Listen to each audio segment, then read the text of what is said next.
to box again. Well. I already been getting these bets, but now it's time for you to get your just due.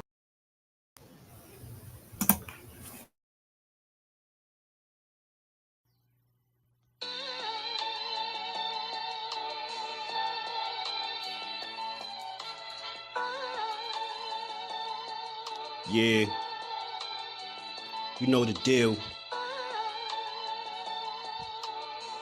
We back again. Yo.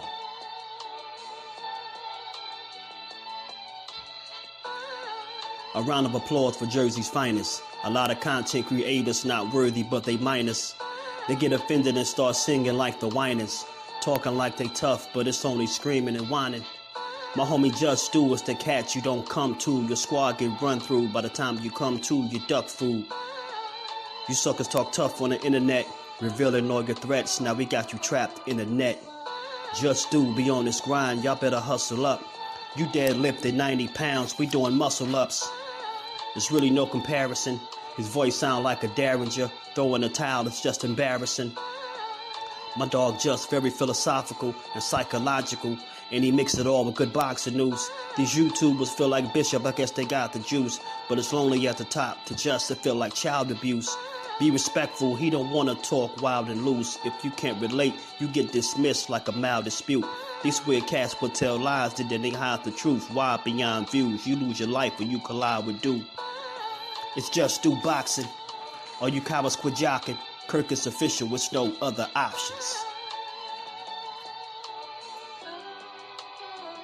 Yeah, yo.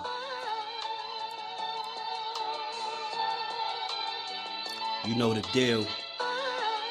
Judah Ben, we in the spot. JusDueBoxing, yeah. And of course, shout out to Mrs. Do, holding the whole family down.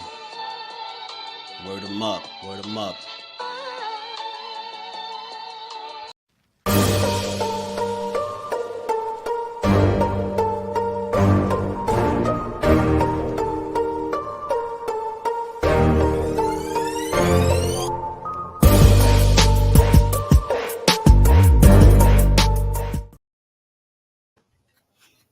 What's good? Salute. What's good with the family? How y'all feeling on this good Wednesday? Hope everybody good. Hope y'all ready to get boxing. It's JusDueBoxing with your boy. Come build with your boy. If y'all catch this on the playback, y'all already know. Smash the like button. Sub to the channel. Turn your notifications on. And come get with us, man. How y'all feeling today, man? We gonna chop it up. We gonna build a little bit. What's good, the family? Y'all smash the like button for me on the way in. Rob, what's good with it, family? Hell yeah, that's too much money. Hell yeah, it's too much money. I don't know who he done. Canelo done bumped his damn head. Shower, peace and blessings to the queen. How you feeling today? Tony Evangelos Williams Jr., how you feeling, queen? Peace and blessings to you. Hope you're feeling well. Kate calls in the building. What's good, family? Arise podcast. What's good, saying? How you feeling, bro? You say the thumbnail's out of control. I thought y'all get a good little, nice little laugh out of that. You know, I don't really like calling people ducks, but I seen that. I say I got it. This is fitting. If I'm ever gonna use this picture, I'm gonna put it in there today. Down with it, do family. Opulent LD TV. What's good, Opulent? How you feeling, bro? CJ in the building. What's good, family? Mike Biggs boxing, my bro. Miss Joette, good afternoon, queen. How you feeling? Trey Scales in the building. What's good with it, bro? IB, what's good, family? Fate, Dre Nova, what's good? Tank, yeah, he tanks that his return is in June. Salute to my guy, Fate. He sent me that. You know, somebody said, asked on Twitter or X, whichever one y'all want to call it, when it can Tank give the fans a clue as to when he'll be back. He said June. So. And that's pretty much kind of on par with what we was hearing anyway. So I know a lot of people just can't wait because you got some people that just want to see that man get back in there and do his thing. And more importantly, you got a real fight. You know what I mean? Got a real fight. So I love it. I love it. Ricky Williams, my brother. What's good, Rick? He said, look, Canelo told y'all not fight. I'm only laughing because I can hear you saying it. I can hear you saying this. I can hear him saying it in Rick's voice. I can hear him saying it right now. Look, I never told y'all he not fighting David, bro. Him and Thurman tell us who they ducking. I don't y'all believe him yet, for sure.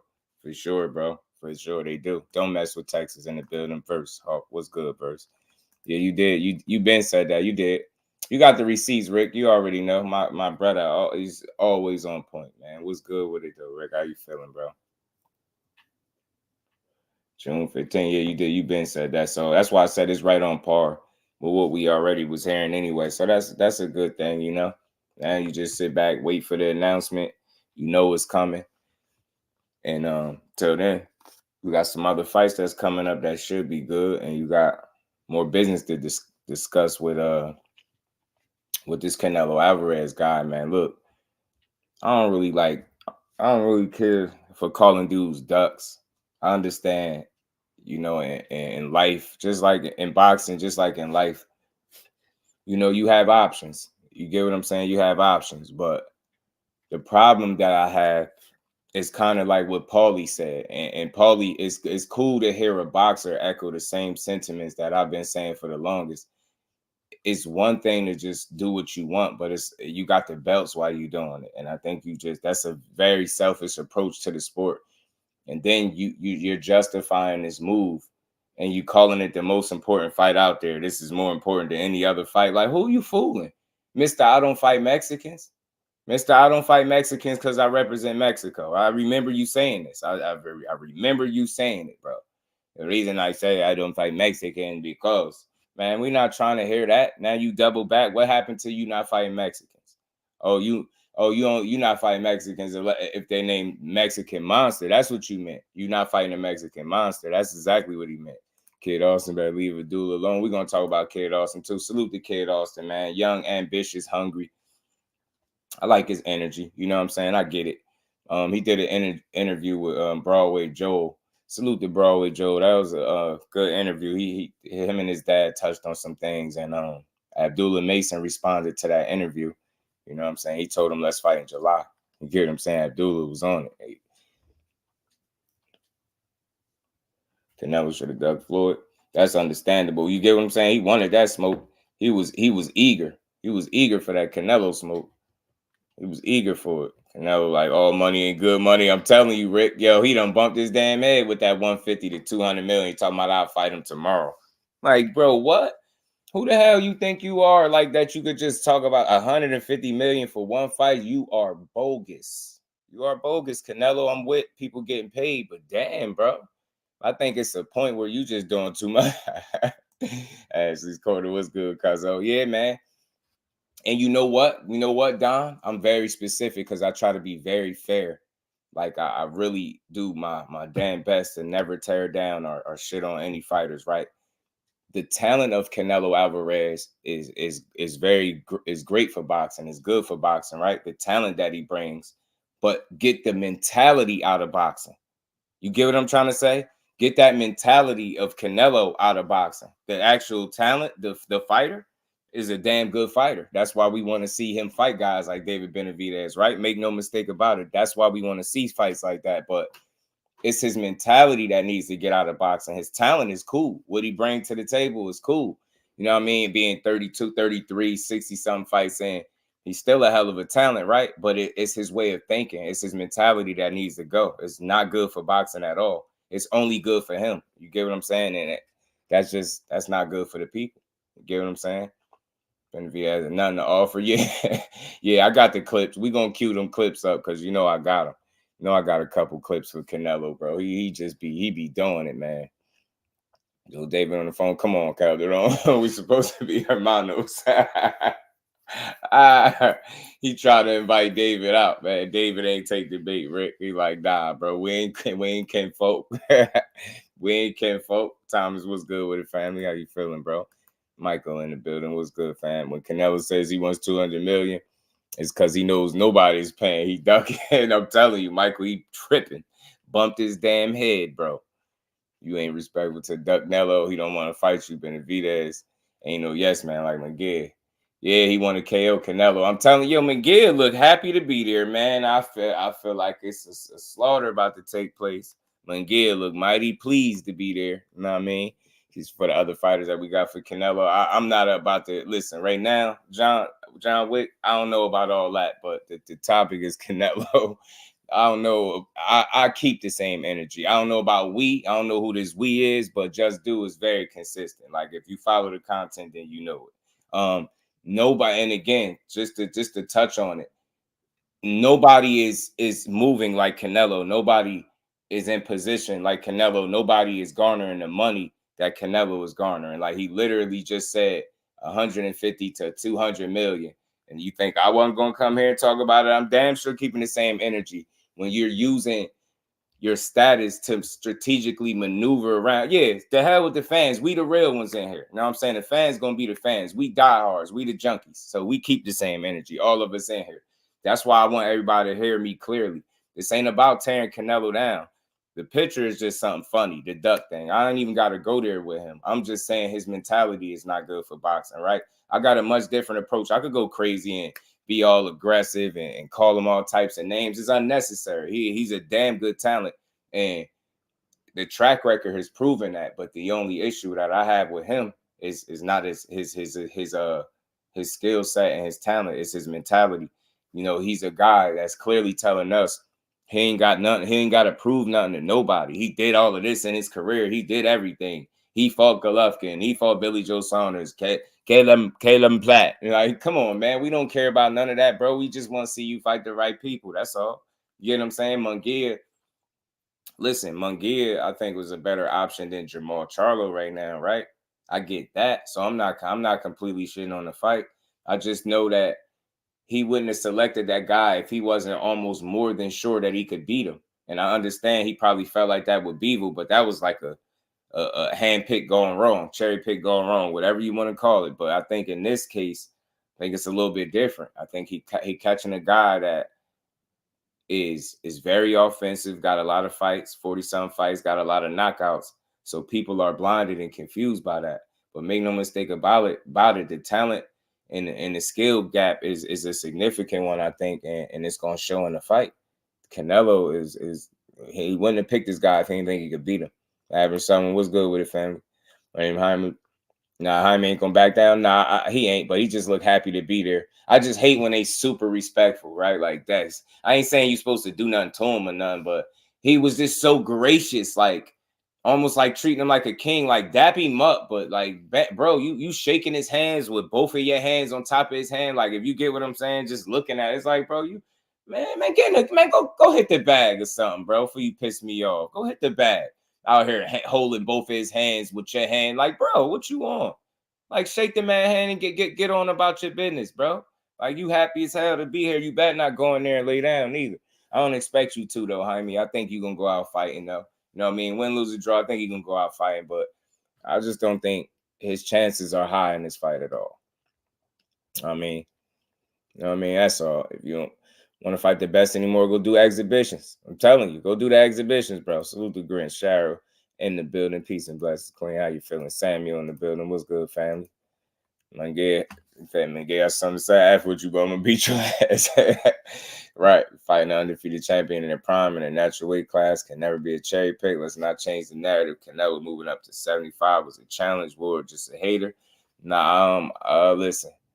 You could feel about it how you want. I can't tell you how to think and process it and feel about it. I don't know for what reason would War have to hate. Like what was he being like, you know, dishonest about?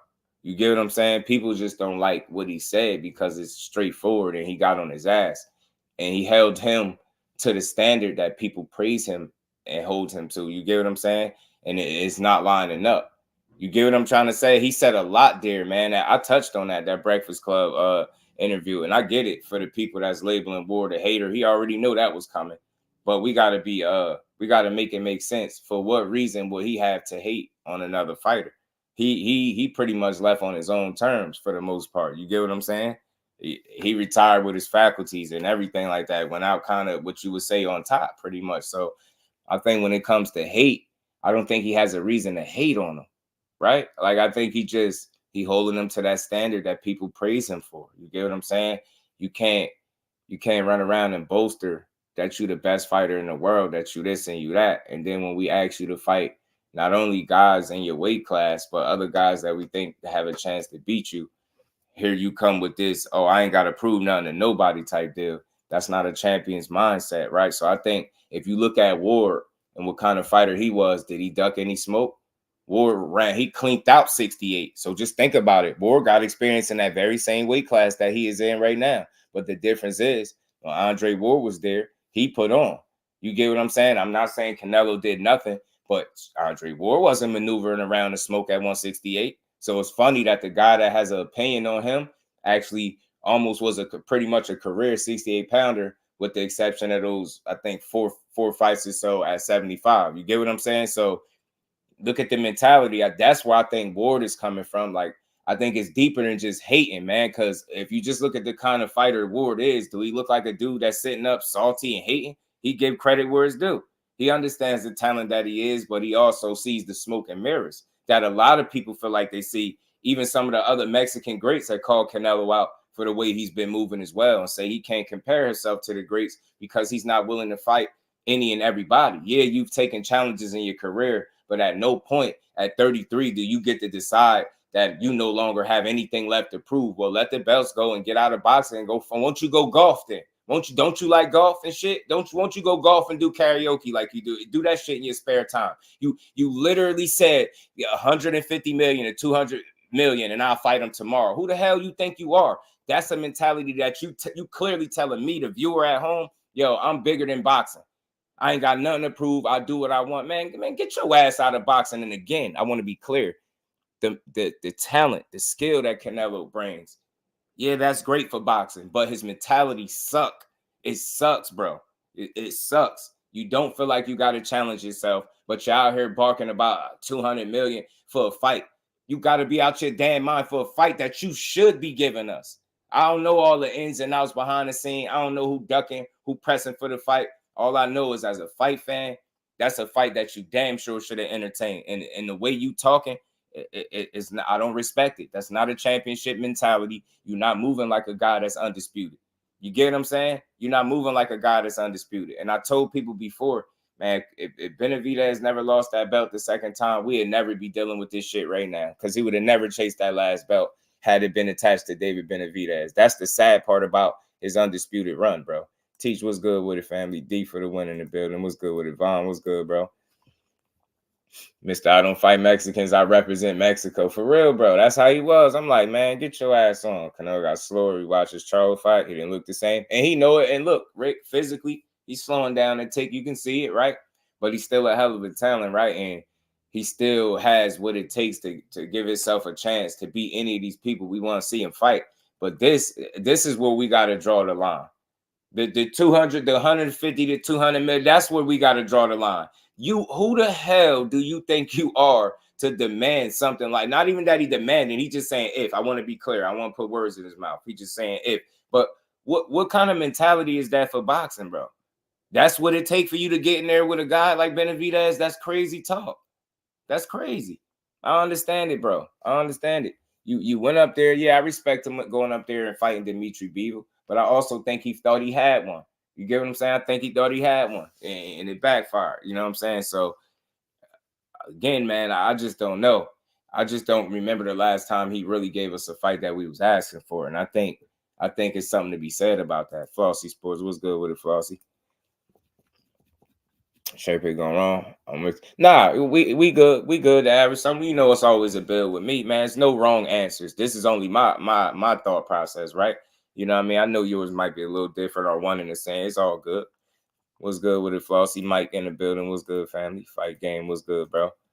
We're also looked on the current 75-pound champion. Yeah, Dawson. He's at 68, basically ended Dawson's career. Yeah, Ward just said he wasn't a guy that ducked no smoke. That's all I'm saying. Like, he was one of them ones. Like, I just don't like to label, you get what I'm saying, other fighters that put on for the sport just haters whenever they have a logical opinion. And again, everybody might not agree with 100% of what Ward is saying, But he's only been saying with some of the, like I just said, the Mexican greats have echoed some of those same sentiments. You can't run around here with your chest out talking about how you the best. And then when somebody say, yo, what's up with you and Benavidez, you damn near get offended. You damn near get mad. It's never enough for us. You've put on for the sport, but I'm just saying, at what point do you get to be on cruise control while you make all of this money? That's what I'm saying. Like, bro, that's crazy. And you out here justifying not fighting Benavidez by saying Jaime Munguia is the most important fight out here. In what world? You know what I'm saying? He said Canelo asked for a small island. only way because of a small island. Larry Lopez was good with it. Take 2 Lambos or some Ferraris. Maybe that's what he need. Maybe he need to go the tank route, Larry. You know what I'm saying? Tell him he need a couple Ferraris and some Lambos, man, at the crib. Man, you can't buy an island that comes with its own human slave waiting to serve you. I'm telling you, yo. I'm telling you, LWBoxing. What's good, family? How you feeling, bro? Fax machine in the building. And again, man, I ain't tearing him down and none of that. I just think that's bogus talk. That's all. You know what I mean? I think as fight fans, you get what I'm saying? That's the least we could do is demand great fights. And I'm not even saying Jaime Munguia can't be a good fight. It could, right? You know what I mean? Offensively, he gonna bring it, but defensively is where he gonna suffer. You know what I'm saying? So that's the reason why I definitely got Canelo winning. You know what I'm saying? The question for me is, can Canelo, not only beat him, could he be the one to stop him? You know what I'm saying? That's what I'm looking for. But at this point, you just don't know. But I expect him to win this fight.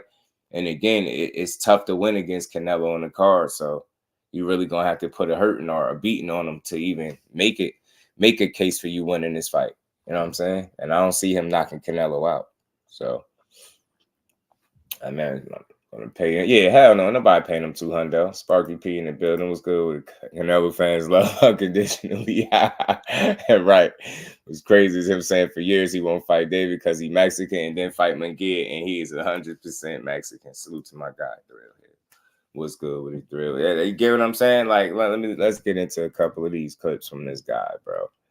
He's amazing, man. And look, there's no hate over here. There's no tearing him down. I got to echo that. It's almost like a disclaimer. So, you know what I mean? You might hear me be passionate about stuff, but I still ain't ripping him like as a fighter. His talent is good for the sport. His skill set, cool. That's good for the sport. It's great even, right? You want to go that far. But his mentality is a cancer to the sport. And I'm tired of people saying he doing what Mayweather did. Now, no, he not. No, he not. No, the hell he not. I wish people would stop saying that. Mayweather did what worked for him. Canelo was doing what works for him. And if he doing what Mayweather doing, he's doing the poor man's version of it, man. It's the save right version of it, man. Get the hell out of here. Dollar General version of what Mayweather doing. Don't give me that shit. This ain't Mayweather. He brings nothing to the table for me. He brings just 25 pounds more in the night. The fight on the night. That's it. I don't need to fight anybody. I don't need to prove anybody anything, because I remember when this happened with Golovkin, and then it happened with this. So I don't need to prove anything with anybody. So this fight with Jaime Munguia, you need to respect him, because this fight is more important than other fights. So it is what it is. And you remember when you guys asking me for Golovkin, and I fought with Golovkin, and then Callum Smith, and then Billy Joe Saunders, and then Caleb Plant, and then so never is enough for you guys. But I don't need to prove anything to anybody anymore. I've been done everything in my career. I respect his opinion if he fights sober. And that's the little shot he took at Mike. He said he respect Mike's opinion if he fights sober. And you disrespectful for disrespecting it. Mike should check your chin for that little wise remark you just made at the end, Nello. But you ain't never see Mike move like that. So you can say what you want. You don't gotta respect his opinion, but he keeping it a buck with you. It's something that the people that's close to you not doing. They got you thinking. If you think for one second that you can sell to us that the most important fight out there for you is Jaime Munguia, you got another thing coming. We not stupid. We not fools. Listen, we get it. And it's a chance that you can go out there and beat a David Benavidez too. But the fact that you are unwilling to fight him and you out here talking about 150 to 200 million, then you justifying not fighting that guy, fighting this dude, saying it's the most important fight out there. We need to respect it. No, we don't. No, we don't. The same. How you gonna tell us you can fight who you want? You don't have to fight nobody. You don't got to prove nothing to nobody. But we gotta respect your opponent that you fight. No, we don't. No, we don't. And look, I'm not shitting on the fight. I'm just tired of the mentality, bro. This dude really a talent, bro. And he a bad boy in the ring, bro. Canelo ain't no. You get what I'm saying? Ain't no walk in the park for most guys.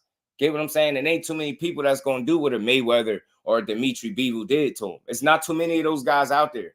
But for the ones that we at least think could challenge you, for you to kind of take guys off the table and say they have nothing to offer, meanwhile fighting a guy that we all deem not as much of a threat, I just don't see it, man. It's a tough sell, bro. That's a tough sell. Shower, peace and blessing to the queen. How you feeling? Yeah, them glasses. Peace and blessing to my Brody soon verse. What's good with it? Yeah, man. It's nothing about him says Mayweather. Al Booger in the building. What's good with it? Aisha, peace and blessing to the queen. How you feeling? And then Billy Joe, yeah, like Calum Smith, Caleb Plan. Like, yo, what? We're not trying to hear that, Nello. We like you, bro. We rock with you. We support you. We not tearing you down or bashing you. We just don't like the mentality. I don't like the mentality here. This is not how a champion should move. That's all. And I could go a lot of different ways with this, but I ain't got to do none of that to make my point. That's all. Like, I want to see, the best fights possible. You get what I'm saying? Especially like, why did you chase down all these belts to not fight the guys that deserve an opportunity? You get what I'm saying? Like Paulie made a lot of sense in his assessment, man. He said, fire sticking him, Big Keith in the building. He said, yeah, Big Keith, you know it, man. He said, what'd he say? I don't need to prove anything to nobody. What'd he say? Hold on. He brings nothing to the table for me. He brings just 25 pounds more in the night. The fight on the night. That's it. I don't need to fight anybody. I don't need to prove anybody anything, because I remember when this happened with Golovkin, and then it happened with this. So I don't need to prove anything with anybody. So this fight with Jaime Munguia, you need to respect it, because this fight is more important than other fights. So it is what it is. And you remember when you guys asking me for Golovkin, and I fought with Golovkin, and then Callum Smith, and then Billy Joe Saunders, and then Caleb Plant. So never is enough for you guys. But I don't need to prove anything to anybody anymore. I think we should plan this another time. This nigga's scared. Whatever.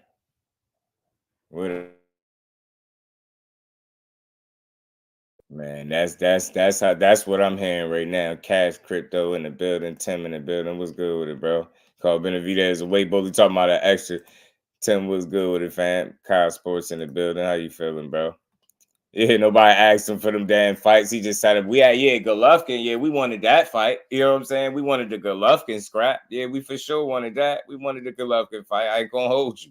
We didn't ask for Callum Smith. We was cool with Caleb Plant because we like Plant. You know what I mean? We like Sweet Hands Plant. But you gave us several fights that we didn't ask for respectfully. So don't blame us for the competition that you chose to fight.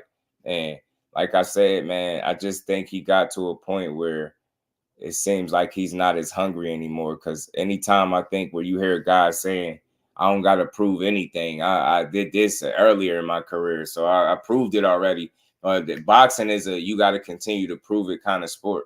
You do. Like you get what I'm saying? And I'm not saying every fight is supposed to be a killer or, the absolute best guy, number one guy at the number one. I'm not saying that, right? But I think it's safe to say you could get the fans a better fight. You get what I'm saying? And I think Benavidez would have been a good pick, but at the same time, it's not all on Canelo Alvarez either, though, because Benavidez put in a lot of work and to position himself, and then he moved out of the division. So it's like you've been working diligently toward a certain point to position yourself, and you almost like gave up on it. So I don't know if it's it's still some people saying he didn't petition to to fight this guy. I just don't know, man. I just wish we could get this fight, but like I said, when you got a guy talking about 200 million, it's over with. Zach B was good with it, fam. Bruce Gas, how you feeling, OG? He made Gigi wait 5 years to 35 for our first fight. I'm telling you, he took his time. D for the win said Duck Talk. Yeah, it sound crazy. Rob Walker in the building. Blessings, family. A1 Hoop Zone in the building. What's good, bro? He said Canelo facing boxing. Been since he got cheated by Floyd. Yeah, Floyd cheated. I'll be for the fight, catch weight, ring size, pick the rep. Canelo was hung, man. Y'all punch that like button for you, bro, man. Let me grab my drink real quick.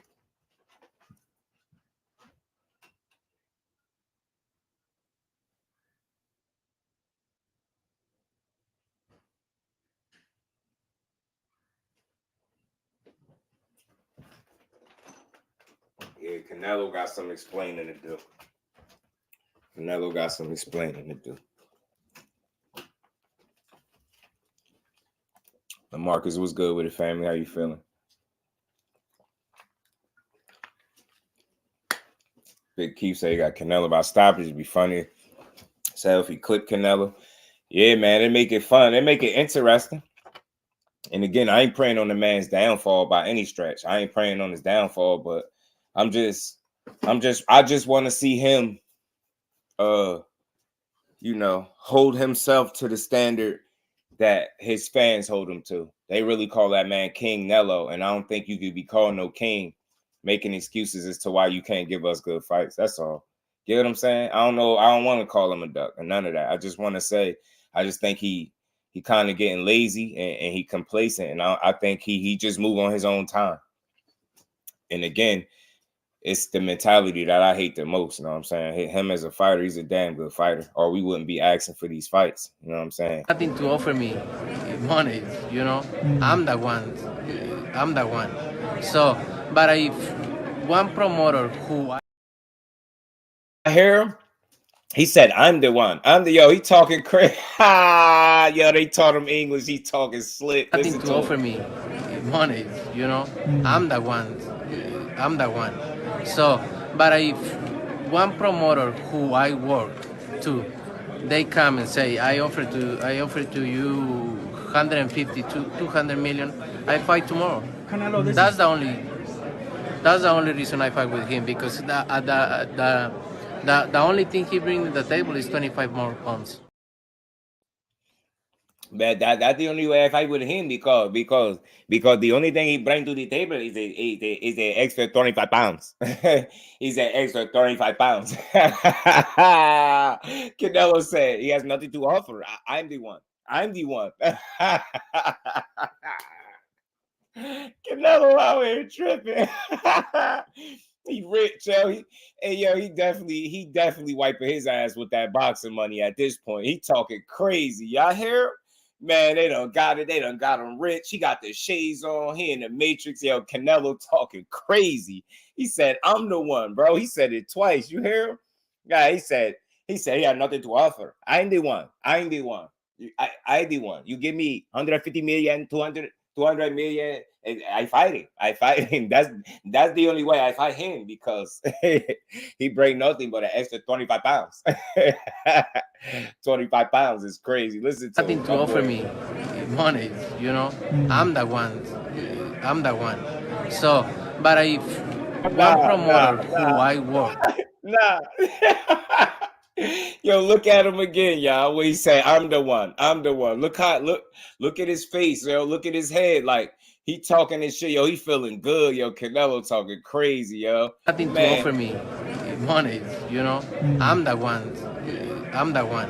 So, but if one promoter who I work to, they come and say, I offer to you 150 to 200 million, I fight tomorrow. Canelo, that's the only reason I fight with him, because the only thing he brings to the table is 25 more pounds. Yeah, he crazy. He got them damn Johnny Bravo shades on. He got them same shades Johnny Bravo wore in the cartoon. he think he that guy now. Know what I'm saying? Damn Chucky dog. Man. Yeah. Suleiman. You know what, Teach?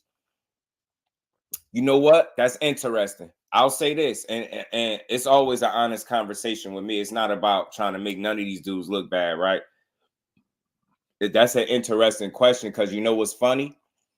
The fact that Benavidez is at least going up a weight class for at least the next fight, at least, you know, one fight that we know of, it at least alleviates that immediate pressure on Canelo to a certain degree because you're not in a weight class at the moment, right? So he essentially kind of made it a little easier. He kind of bought him some more time by doing that, in a sense, right? So I don't know. It's just unfortunate because Benavidez, you know, he strikes you as a guy that just wants to smoke. He just want to prove himself, right? He even say he was willing to take, what was it, 5 million or something, and Canelo was getting like 60, something crazy like that. Whatever the case, and not even to get into that, we just know that's a good fight. We know that's an interesting style matchup. Even if Canelo was to knock his ass out or Benavidez was to knock him out, we'd damn sure get our money's worth. He said, yeah, you can 25 pounds. That's how he was, bro. What did John Ryder bring? Nothing. He bring nothing but an extra 25 pounds. Fight game, the extra 25 pounds. That's it. That's you. So the promoter offer me 150 million, 200 million. I fight him tomorrow. That's the only way I fight these guys. I'm like, yo, who you think you are? Man, he showed up to the spot with the Johnny Bravo shades on, acting brand new, acting like a straight diva, man. Salute to Canelo. I like you, man, but he wild. Salute to my bro A1 Hoop Zone in the super chat. Much love and appreciation. I'm here for all the Canelo slander who want it. Canelo, that dude, period. Floyd couldn't do it this way. Canelo undisputed with full control over everything and every sanctioning body. That's crazy, A1, because it feel like that. It feel like he be having boxing by the balls. And again, it's just an honest conversation, man. You know, he's at fault because he moving a certain way. The sanctioning bodies allow him to do it, have his way. And I think, like, to some degree, you can't fault them because if they're going to allow you to do what you want, then you're going to do exactly what you want. I still ain't rocking with it, but I get it to that degree, right? If you at a point where you know, people are calling for a certain fight and you feel like that ain't the fight you want and ain't going to be no real pressure on you to make that fight, then he going to just keep doing what he wants. It's just like a free pass to continue to move exactly how he wants. And I'm not knocking him. I know he put on for the sport. He fought a lot of the different names, but it's still more to prove, dude. You 33. I know you had a lot of fights, but still, you got all the belts too, man. You being selfish. And we ain't never got to box again. Well, right. well. I already been getting these bets, but now it's time for you to get your just due. Said J-Rock said the Saudis would drop that cash, probably. And he said Tank 1 or 2 Ferraris. You took that as like truth. Man, that stuff that he already got, man. Tank was being sarcastic, man. That was sarcasm at his best. He wasn't serious about that. Yeah, he even responded again after that because they said something about him needing to be humble. He said I already got all that stuff. Like, he was just talking. Sports predictions, what's good with the family? G Martinez in the building. David just need to move on. I mean, look. To a certain point, G, he did. I mean, I think that's what 75 lets you know, that his career is not completely centered around, you know, him fighting Canelo. Like, he kind of did what he, you know what I mean? He going to try to create other opportunities for himself. But it only sucks for him because he's positioned himself for the last few years and fighting the right fights. More so in recent memory, the last 2 fights, you thought that would be at least enough to say, you know what, Canelo, at least take a look at that guy now as a realistic opponent, bro. You get what I'm saying? He fought Andre and he fought Caleb Plant, somebody that you fought. He fought Caleb Plant, and then he fought a guy that you should have fought at one point in your career, and Andre. You get what I'm saying? And he stopped him. Come on, man. You got to get that man a shot. You know what I mean? Look his way. You know what I mean? I need mucho dinero. Yeah, Rob, mucho dinero. BVO boxing. What's good with it, family? What's good with it? So I repeat, Canelo does what he wants when he wants, out against whoever he wants. Time to admit it. He hands down the face of boxing. Shit, not close. Canelo is boxing. Never won it. He wish he was. I tell you that. But listen, he has put on. Like, you can't deny that. You can't deny the work that he's put in, right? But I think at no point do you get to just be on cruise control in your career and just say, all right, you know what? I ain't fighting nobody else. I'm doing what I want. I ain't got to prove nothing to nobody. And not only is he saying what he not gonna do, he telling us what we need to do. Like, you need to respect this fight. You're like, what? Who you talking to? I know you can fight. I don't want no smoke, but I'm just saying. I know you can fight, but I don't want no smoke. But what you mean we gotta respect it? No, we don't. You know what I mean? But I respect everybody that step inside the square circle. But these setup fights is tough, man. I feel like Jaime Munguia is one of them. I feel like it's smoke and mirrors, respectfully. Jaime Munguia is dangerous in his own right? But he's so defensively irresponsible, and Canelo is a great counter puncher. And he's going to eat him up. He's going to eat him alive, I believe. You get what I'm saying? He's not taking a fight that he don't feel like for damn sure that he's going to win. And even if Jaime Munguia is competitive and make this fight, interesting as hell, like, which I don't doubt that he can do at some point in time for a certain period of time, but what's the chances that he actually knocks Canelo out? And then you know how hard that's going to be. And on top of that, can he win on the cards? You get what I'm trying to say? Can he box Canelo for 12 rounds, disciplined enough and limit his mistakes enough and fight a clean enough fight to get a decision victory? You get what I'm saying? And I think that's what a lot of people see with this fight. I know upsets happen. I know anything can happen on the night. And again, this Canelo we talking about, man, you going to have to do something to him that, you know what I mean, something close to what Bivol did. You know what I mean? You don't fight nothing like neither one of him, Bivol or Mayweather. So I don't see you producing that type of outcome. You get what I'm saying? You going to go in there and mix it up. And although I think that's going to create moments for you in the fight, I think it's going to leave you open and you're going to be susceptible to counter shots in that fight and you might get smoked. Disgracing boxing and leaving red feathers everywhere. Said just that red and duck the thumbnails crazies. Man, they be coming up with some wild stuff, bro. Disgracing boxing. I'm telling you, he tripping, man. Who bigger than Canelo at this point, who demands this type of respect. A1 is going off. Yeah, he definitely is being facetious. GM, what's good with it, fam? How you feeling? But yeah, look, he is who he is. Look, he got his people behind him. He got the country behind him. But I still think he owe it to the people, if nothing less, to deliver quality fights. And you can't tell us what quality is. Like, the people always have a voice. Why? Because the people pay for the fights, respectfully. And I always speak for the people. Like, I ain't saying you ain't allowed to do some of what you want to do. But it's kind of like how Paulie said in his little clip. Let me see. Do I have this? How Paulie said it, man. I like how Paulie said it was short and quick, man. But you get what I'm saying? It's just you got the belts, dude. When the mandatory somehow becomes the guy who makes you bagel down the street, Canelo fights him. You know what I mean? And then he'll say, hey, it's the mandatory. We had to take it. And his fans will actually jump on you, too. Because I've had discussions with the Canelo fans be like, nah, Yavni Yildirim, that was a mandatory. He had to do it. Okay, so was Jamal Charlo when Jamal was hot. I'm going to talk about this Jamal Charlo. When Jamal was hot at middleweight, he was a mandatory as well. And that fight was nowhere to be seen. Now Benavidez is hot right now at super middleweight. It's a mandatory. Now, fight's nowhere to be seen. Nobody's ever going to step it up and step in there and do it. I don't have a problem with Canelo doing what he wants. I have a problem with Canelo doing what he wants with the belts. See? He don't have a problem doing what he wants. And that's where I'm at, too. Because, listen, you taking the punishment, so I understand that you got to say and who you fighting, and they're allowing it. I get it. But so it's not so much the problem with you doing what you want is you doing what you want with the belts. I just think that's, again, like I said earlier, it's a selfish approach. You're not giving nobody else an opportunity to either fight you or be able to call themselves a champion.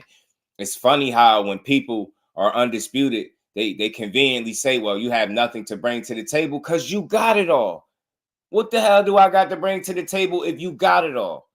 You got it all. You literally got the sanctioning bodies by the balls. That's what it looked like. You got it all, bro. So, again, what could anybody bring to the table if your ass is hogging everything? And I get it. You feel like you earned undisputed, but you're not doing a very good job at representing as a full-fledged 168-pound champion because you strategically fighting guys and giving us fights that we're not asking for, but that you want yourself. You get what I'm saying? That's tough because people got to pay to see you fight. That's all I'm saying. You know what I mean? Give us those good fights, man. But I hope Munguia is better than what I'm anticipating, bro. Salute to my guy, Roger. What's good with it? 200 million. Other words, never want no smoke. Average Joe, you know it. Facts. Joshua in the building. What's good, family? They allowing this BS. Yeah, man, you can't get none of our hard-earned money. Shower for real, man. You know what I mean? These pay-per-views start costing, man. Telling you. Salute to El Cabron, man. I rock with him. You know what I mean? I'm telling you, all this money that he made, Shower. That's why I ain't counting nobody pockets, but I'm just saying at one point, Canelo, none of these fights are guaranteed losses or nothing like that for you. So it's like, bro, you know what I mean? You owe it to yourself. You worked yourself to continue to show just how great you are. You get what I'm saying? I could take a different approach with it. The hell with what we want. Are you still hungry? Do you feel like you got nothing left to prove? So I don't see him ever changing the way he moving. Kate Causey, appreciate you in the super chat. He said that Canelo had 3 belts and Andre had the other belt, passing up undisputed. What did you talk? We're at 60? Because I know they was down there together. I know he passed up on it for sure. He'll vacate a belt before he, you know what I mean, depending on who the title's attached to. Salute to my guy. Appreciate you in the super chat, bro.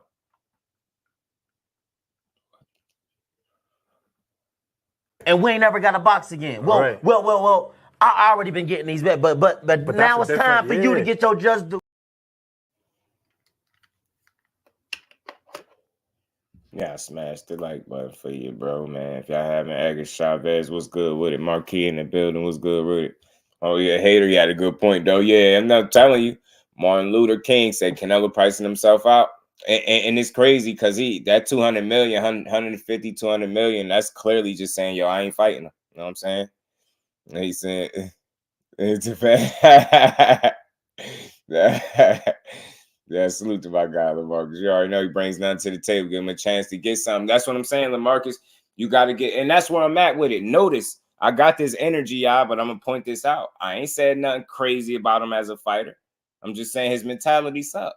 You get what I'm saying? That I don't got to prove nothing. Yeah, you put on. I'm not taking away from nothing you've done in your career. Nothing at all. Your 60-plus fights and all that. But damn it, dude, fight somebody, bro. Fight somebody, man. Andre was a hype job. Nah, listen, G, I don't think he was a hype job, right? Just check it. I think, I don't think he was an Olympian, right? Andre wasn't a hype job. I think he was a victim of like he at certain points in his career where he got in his own way. You know what I mean? I think he got bad advice at once upon a time, bad representation. I think it was a number of different things that kind of held Andre back. And by the time he started to get that type of fight that you wanted to see, that's that Benavidez fight. Just look how long that took. So, and Benavidez is a young, hungry guy, surgeon. So, and you catch an Andre on the back end of his career. So you get what I'm saying? So some of his prime years, we really didn't get to see his absolute best because the inactivity, the lack of fights and different things like that. So I think Andre really was the truth, yo. And he is, like, skillfully, the man can fight, but I just don't think 68 is where he belongs. You get what I'm saying? I just don't think he belongs nowhere near 68. And he has a lot left to prove. Absolutely he do. Why not? Absolutely. I don't think he got a weak resume though, Martin, because he been through again 3 to 4 different weight classes. You get what I'm saying? Think about that. That's something in and of itself. That's a feat in and of itself to be able to compete in as many weight classes as he did, being that small. You get what I'm saying? And look, right on par, he fighting a guy that they said he wouldn't fight, right? So just look at it that way. He making progress, bro. He moving closer to the guys that people say he won't fight. So better later than never. You know what I'm saying? Better later than never. So he giving it to us. I ain't mad at it. So Canelo's undisputed now. It has doo-doo. Got his putting the dirt on. And now he signed up for taking a permanent dirt nap by Morel. Might as well call doo-doo crash out dummy. Damn, he doing my boy like that. Salute to my guy A1 in the super chat. And we ain't never got a box again. Well, I already been getting these bets, but now it's time for you to get your just due. And look, I think what happened is, Shari, I figured y'all get a good laugh. I thought it was a funny picture. I mean, y'all still noticed the whole time, even despite the thumbnail, y'all ain't hear me say, yeah, he ducking. I just don't care for that word, right? But at the end of the day, he has options and he has the right to choose. But I think we can have a conversation that it's safe to say he's choosing the people that he wants and clearly not who who the people want, right? He don't care about what the people want. I think it's safe to say that. You know what I'm saying? Tank resume is not weak. Nah, I don't think so either. 5'6" special. Yeah, look, Al Booger, some of it was him probably getting in his own way. But I think it was bad advice, representation. It was a number of different things, right? And it's all unfortunate stuff because Boo Boo's, some of his biggest battles came outside of the ring and not inside the ring, right? It was different for him. And it's crazy that now you're hearing his name being thrown in the hat with these other dangerous fighters. And it's coming at a time where he's not physically at his best. And if he has 68, he's not at a weight class, I think, where he belongs. So it's tough to see, you know what I mean? We're not going to see what he really could have been. You know what I mean? He missed a lot of important time. Getting the fight Munguia, probably about 35. Jannar Hill in the building. Mr. Jannar Hill in the building. What's good with it? Canelo's super duck. Nah, I have a feeling Saudis will offer Canelo. Hey, man, that'd be funny if they do, though. That'd be funny, though, because with me and Judah been in the building, was good with it. We was just talking about that. So it'd be funny if somebody actually do offer it to him and see what he do. You know what I mean? But that's a ridiculous amount of money, though, even for them to offer him for one fight, yeah. Sheesh, man. He's trying to break the bank, man. He really is. Is Boo Boo Morel official, though? I'm not sure yet. I'm hearing some whispers, but I ain't hear it being confirmed yet. So jump right to Morel to being stopped. Me neither, fight game. And I hope they don't jump out the window with that fight, because he don't need that right now. Sheldon was good with it. It's what none of them do. Yeah, most of them don't, but it is what it is. You know what I mean? It is what it is. And again, I say that because everybody don't fight on pay-per-view. So if y'all hear me holding him to a different standard, that's because he obviously operates in a whole different space. You get what I'm saying? And the only way you can see Canelo is if you pay for him, whether that's at home on pay-per-view or physically buying a ticket to go to the fight. So I feel like when you're a guy that's a pay-per-view talent, you owe it to the people because they genuinely are the reason you able to make these kind of paydays, and you could never forget that. And I ain't saying every fight got to be who the people want, but again, somebody honestly in here tell me when's the last time Canelo gave the people what they wanted. That's all I'm saying. And every now and then the fighters do give us what we want, you know what I mean? But right now it's just on Canelo. You know what I'm saying? It's on him. Respect to him. Like I said, he put a lot of work in, but I just don't think you could sit back and say, you know, it's no more work to be put in. You get what I'm saying? It's nothing else to prove. I can just be on cruise control. Yeah, I'm gonna ask for 35 million to fight, and I'm gonna pick who I want to fight, and y'all gonna watch it, and y'all gotta respect it. You know what I'm saying? Because I already proved it in my career. I ain't gotta prove nothing to nobody. I don't like that mentality. That's all. You know what I mean? It's up. That shit is weak. Say Morel gonna do him worse. It's possible, especially coming off a KO loss. That could be very difficult, man. I'm telling you. It could be tough on him. So it's a fact. Last time relationship was saying, right, though, Shelton. That's what I said. And he named that fight too. I said that was the last time. It was Triple G. The last time was Triple G, man. Salute to my guy. Yeah, and they call him bad business, boo-boo. The Rock's signing, going into his own, had a lot to do with him getting the fights late in his career. For sure. Like, just some of it was, you know, probably not the best decision making, just being real, and, you know, bad advice. Like, he was told they could get him more money. Then I heard that, you know, Rock Nation kind of left him out there to dry. So, you know what I mean? He had some shitty moments for sure in his career. Definitely did. J-Rock says try to solve blocking for no reason. If you still typing J-Rock, you ain't blocked. And don't disrespect the chat, bro. Like, ain't nothing soft about my chat. They be here every day support. So if you still typing, you obviously not blocked. But if you get blocked or timed out, it's more than likely because you disrespecting somebody. So, you know what I mean? I doubt if anybody blocking, because I don't block people unless they disrespectful. You know what I mean? When Boo Boo pulled out of the Charlo fight and let the PBC, his career went sideways. And that's what I was saying, Samuel. He was giving some bad advice in that situation from what I heard. And he was told that he can get more money, which is why he pulled out with that in mind. And that whole situation with the shit. And I heard he kind of got left out there to dry. I don't know if that's 100% it, but that's at least what what I came across. You know what I'm saying? Salute to A1 in the back of the super chat. He said it's me again. Dude, Andre voice still don't ask. Not gonna answer me. All right, y'all favorite fighter got in there and laid down for a check. He wanted payday. He wanted payday. I know that. Damn, A1, who wanted payday, man? Who wanted payday, Chief? Damn, you doing it like that? Man. And we ain't never got a box again. Well, well, I already been getting these bets, but now it's time for you to get your JusDueBoxing. Salute to my bro A1, man. Look, and again, I'm not taking nothing from what he's put with the work he's put in, but that spoiled approach that you know, that I could do what I want and y'all gotta pay for it. That you 150 million, all this stuff don't sound good to me. It rubbed me the wrong way. It made me feel like as a boxing fan, he feel like he's bigger than the sport. And ain't no one fighter bigger than boxing, bro. Ain't no one fighter bigger than boxing because you need two to tangle. So you can't become anybody by yourself. And again, as long as you hold all them straps, I think you got a responsibility to deliver meaningful fights, bro. That's all. And I don't think that's nothing crazy to say because, again, I'd be willing to pay for this stuff. I ain't just a guy that just talking. I'd be willing to pay for it. Giving us the right fights, Jaime Munguia, I just don't know how I feel about it all the way. I don't.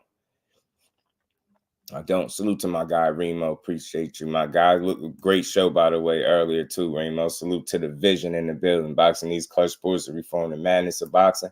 Yeah, man. Salute to my guy, A1. And appreciate the Queen Aisha in the Cash App, always supporting the grind as well. And we ain't never got a box again. Well, I already been getting these bets, but now it's time for you to get your JusDueBoxing. Salute to the Queen Aisha. Appreciate you, Queen. So that's just what it is. To say times his ass out. That's all. Yeah, he probably got a little, you know what I mean, spicy. Got a little hot under the collar. They calmed you down. You know what I'm saying? It's all good. Come be part of the conversation, man. Y'all be coming in here. Y'all be too aggressive. I don't understand where y'all used to talking at. Like it don't gotta be like that with boxing. I don't know why everybody's so hyper. Like this shit is fun if you allow it to be. You know what I'm saying? You see, I'm in here holding Canelo. I'm holding Canelo to the standard that the people praise him at, but not one time did I shit on him as a fighter. It's just his mentality. It needs better. He need to do better. He just need to do better, bro. We not in it to watch you get rich. You get what I'm trying to say? We not in it to watch you get rich. You know what I mean? We don't mind seeing you. We don't care about your money. Your money is your money. We don't care about your guarantees, your demands, and how much you want. We don't care about that. But the reason it comes up is because we know this is the reason why certain fights are or are not happening. You get what I'm saying? And I just think that it's a disservice to the sport when you get to a point where you just feel like you don't have anything left to prove, but you still want to compete. This is a young man's game. Everybody, these dudes is in here trying to prove it. You don't want to prove it no more, but everybody that get in there with you is going to want to prove something, bro. So, you know what I mean? You got some real people that want to fight. Matthew said it's funny people bring that up, but Mayweather wanted more to fight Boo Boo than he did Canelo. Mayweather wanted more to fight Boo Boo than he did Canelo. Interesting. Salute to my guy A1, man. Much love and appreciation for the support. My guy back in the super chat. Hey, we get it. We can get it in too, bro. He's bigger than the sport at this time. He proved that he don't need a name dance partner, just another John Doe to show up and get beat halfway to death. Canelo is him, but you know what? He has been getting some flack, A1. He has been getting some pushback. And it ain't all been glitz and glamour for him because all of these fights ain't doing good. From what I understand, is that he was actually losing money with some of these fights. So I think if people are cool with losing money, then they're gonna allow him to continue to do what he's doing. But I think at some point somebody gonna get tired of this. You know what I'm saying? Somebody gonna get tired of it. I mean, maybe Steven Espinoza spoke a little bit. He said he not completely closing the book on David Benavidez fighting Canelo. So I don't know. But as long as he moving like this, I just don't see nobody making him do anything different. And we ain't never got a box again. Well, I already been getting these bets, but now it's time for you to get your JusDueBoxing. Salute to my guy. All things in the building. What's good, bro? How you feeling? What's good with it, bro? Salute to my baby girl, Miss Just Do. How you feeling, baby girl? Don't work too hard on them. And that's how I'm throw a great one. You know it. You know it, Cash. I don't know why they be so aggressive with the boxing talk. There ain't no need. You just be making yourself tired, man. You need a nap. I never thought about it. We're not here to see you get rich, dead ass. Yeah. And we see no funds from your fight. Why we care? But this is what I'm saying, Von. We will pay for the fights. We're not just up here complaining. We're not just kicking and screaming and complaining, right? We just demand more for the dollar. And again, any real fight is something I'm gonna be willing to pay for. Again, seeing you just pick who you want to fight is tough to continue to watch, right? It's hard. It's like, damn, bro, I'm not. You can't get excited about none of these fights. You get what I'm saying? You can't get excited. Salute to my bro Cal Cool. Peace and blessings, family. How you feeling? Here to catch record about this boxing. Salute to my family. How you feeling? Salute to my guy A1 man back in the super chat. Much love and appreciate that. Cap, he getting pushed back from Canelo haters, aka fans that relish in the 2 L's that he's taking. Otherwise, see that dude never touched the canvas and put him up, step dead. I'll say again, who won it? Shit, he don't want it. A1, he don't want it, and you know why I know? Know how I know he don't want it? Because it is. He brings nothing to the table for me. He brings just 25 pounds more in the night, the fight on the night. That's it. I don't need to fight anybody. I don't need to prove anybody anything, because I remember when this happened with Golovkin, and then it happened with this. So I don't need to prove anything with anybody. So this fight with Jaime Munguia, you need to respectful, because this fight is more important than other fights. So it is what it is. And you remember when you guys asking me for Golovkin, and I fought with Golovkin, and then Callum Smith, and then Billy Joe Saunders, and then Caleb Plant, and then so never is enough for you guys. But I don't need to prove anything to anybody anymore. I've been done everything in my career. I respect his opinion if he was sober. And I'm gonna DM Mike and tell him what you just said too. I heard you. Yeah, thought I wasn't gonna hear you. I heard you talking about you respect his opinion if he fights sober. Yeah, I'm gonna wait till Mike find out you was talking crazy. He already been working out for Jake Paul. Don't make him bust a Yui over there. You know what I'm saying? Canelo, you been real comfortable talking crazy. Going to talk about my boy Mike like that. You know what I'm saying? Talking about he fights sober, then I respect his opinion. Man, who you talking to, man? Mike ain't duck no smoke. You know what I mean? It was either him or you or him in the ring. You know what I'm saying? When Mike was in there doing it. Said, did anyone notice Jimmy Lennon said both fighters were 43-0? Never before ever being defeated while Jaime is still undefeated. Jimmy basically saying Jaime about to lose. You know it. You know it, Samuel. He know it. Salute to everybody in the building. Y'all smash that like button, man. If y'all haven't, salute to my guy A1 back in the super chat. He said, Cap, y'all know y'all was cool watching Floyd get dumb rich. Y'all was cool with Floyd's stream cherry picking. Y'all was cool with him talking his ish, but not giving us advice we clamoring for. Cap. Now the difference is, though, A1, who fought the most champions in the sport? That would be Floyd Mayweather. So although there was certain points where you might didn't get fights right where you wanted them, but he still had a whole, what they say, like a whole 10 years of giving us those type of fights. And then on top of that, once he switched the moniker to the Money Mayweather, yeah, he started strategically picking the fights, but he still gave you fights for good purpose, good reason, right? You get what I'm saying? Fighting guys coming off some of their best wins and stuff like that. So he still took the challenges as he got up there in age. You know what I'm saying? And I think it was much different than what Canelo is doing now. You get what I'm saying? And look, he even gave Canelo a shot. And that's the big difference too, A1. See what I'm saying? Canelo got a shot. Floyd gave the young man a shot. If he's doing what Floyd is doing, why he ain't giving, you know what I mean, Benavidez a shot the same way Floyd gave him. You get what I'm saying? If he really trying to do what Floyd did, then go ahead. Floyd wasn't scared to essentially give him an opportunity to pass the torch. Canelo holding that torch all the way until it burned out. See what I'm saying? And he trying to do it with minimal risk. Canelo I mean, Floyd, on the other hand, still took risks. And like I said, for guys coming off, some of these dudes coming off their biggest and best wins. So, get what I'm saying? It's just a little different. I still think Floyd challenged himself way more than Canelo did. You know what I mean? And he never got to the point where he said he ain't got nothing to prove to nobody and none of that. Dude was always in there trying to prove it. You see the difference in mentality? You ain't never hear Floyd talking like this. We need to respect this fight because this and this and this and that. You know what I mean? He just was an event. It was different, man. Canelo is just, he doing a very poor job. Like I said, if he doing what Floyd is doing, this is the Dollar General version. And we ain't never got to box again. Well, well, I already been getting these bets, but now it's time for you to get your just due. Get it? Salute to my bro, A1, man. Appreciate this support, homie. Much love to my guy, man. Interpretation, just what he said. He said, I'm telling him speaking English is crazy. It's those Devin glasses he wearing. I'm telling you, the baby girl, them the Johnny Bravo specials right there. Them the Johnny Bravo's deep free. What it do, family? How you feeling? Them the Johnny Bravo specials. He said, I don't need to fight nobody because I already did everything in my career. I don't need to prove anything to nobody.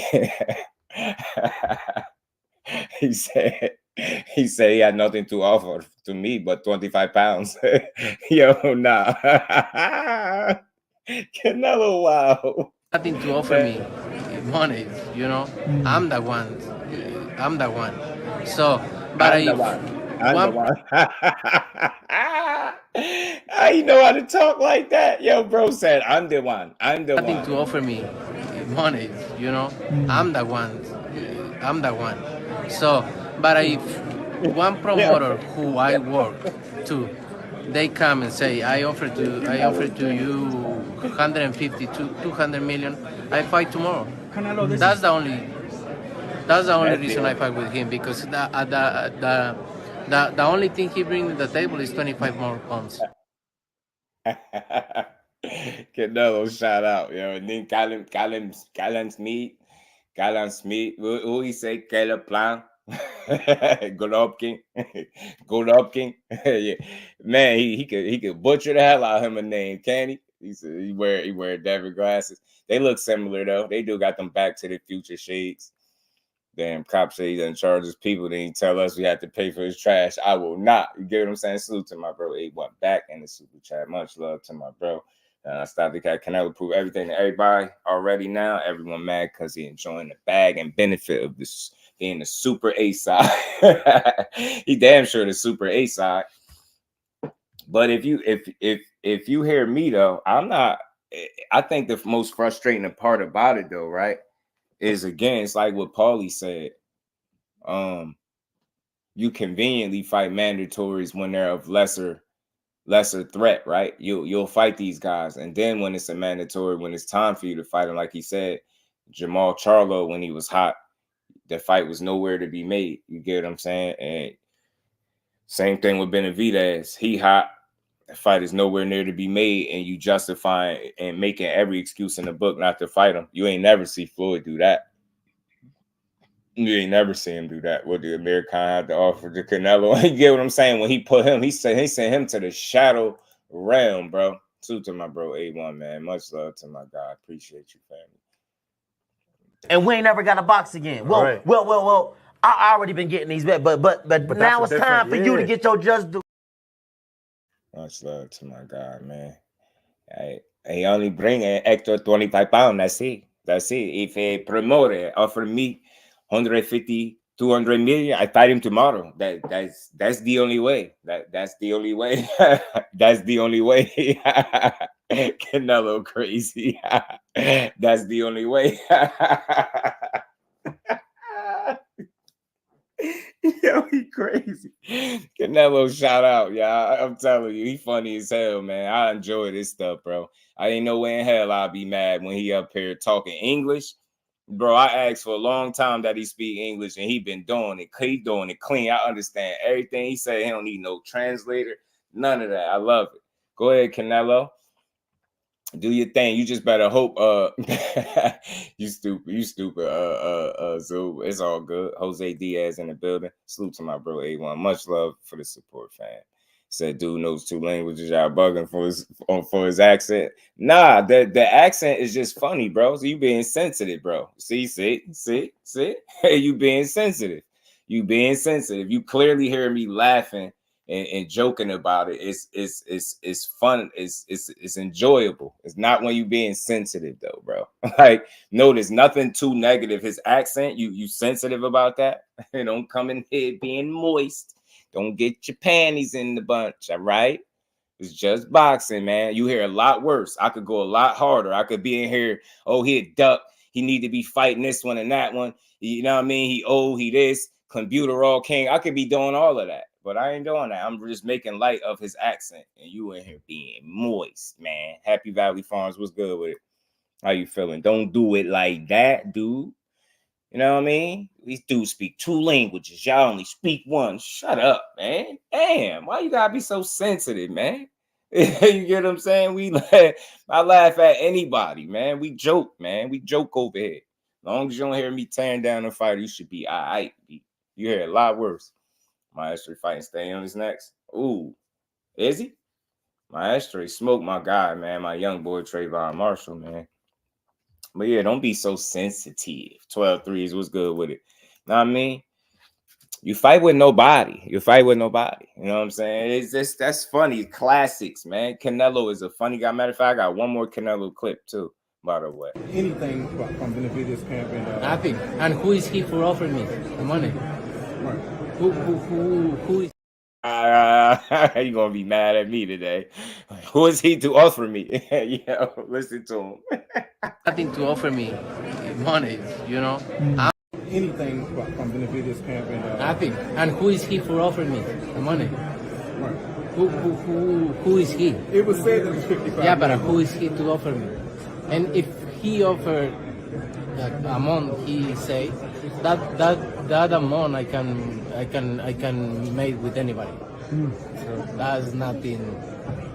You don't think that's the one of the biggest fights that can be made? I don't. Maybe. Who knows? But you know, he brings nothing to the table for me. It's just he brings just 25 pounds more in the night, the fight on the night. That's it. But if some promoter, not him because he's nothing to offer me anything. He's nothing to offer me money, you know. I'm the one. So, but if one promoter who I work to, they come and say, I offer to you 150 to 200 million, I fight tomorrow. Canelo, that's the only reason I fight with him, because the only thing he brings to the table is 25 more pounds. Yeah, man, I love it, yo. Canelo was a funny guy, bro. Salute to him. But like I said, man, back to the conversation at hand. Y'all could cry a river. I don't care. You could pay your money and sit up there and watch a guy get rich and tell you got to respect whatever fight he give you because he already proved it. He ain't got nothing left to prove. He can pretty much do what he want. And in so many words, he's telling you, pay for what I want to do, not with what you want to see. So if you cool with that, then keep paying for his fights. Keep lobbying him on. Keep calling him King Nello. Keep your pom-poms waving. But over here, we just going to call a solid. And he got a responsibility of fighting the absolute best and fighting guys that deserve shots, man. And, you know, Munguia, I think is too green. You know what I mean? I think he's going to try his best, but I don't think his best going to be enough. Hopefully he can make this an entertaining for as long as it lasts, because I'm not shitting on the fight. But I'm going to stand firm on what I believe. His mentality sucked, and that's just what it is. People be going way crazier than I go on them, and I don't do that. So I just think it's unfortunate that we don't get fights like this. And you get what I'm saying? 150, 200 million. That's going to be in my head for a minute. I can't believe he even said that to people. Like that. It's getting to the point where he's telling you straight up, like, listen, I do what I want, when I want, how I want. And you just got to sit back and enjoy it, man. So it is what it is. But like I said, I'm not here to complain and cry about it. But I am going to hold him to the standard that people praise him at. You know what I'm saying? You call him the face of boxing. You say he the best this. You call him an all-time great. say ain't nobody doing what he doing in boxing. You damn right ain't nobody doing what he doing in boxing. You know what I mean? Out here demanding, not even demanding, but suggesting that a promoter, you know what I mean, have 150 million and 200 million on standby to see you fight a guy that you should fight is crazy activity. That's all I'm saying. So that's where I'm going with that. And boxing can't be that soft where you can't have a real conversation. You get what I'm saying? So that's just my thoughts. If you're a person that you don't have an issue with it and you like it, then enjoy it. You know what I mean? Eat it up. And again, you know what? I'm willing to bet the people that you know are cool with this are the people that's going to be the first ones fire stick in the fight.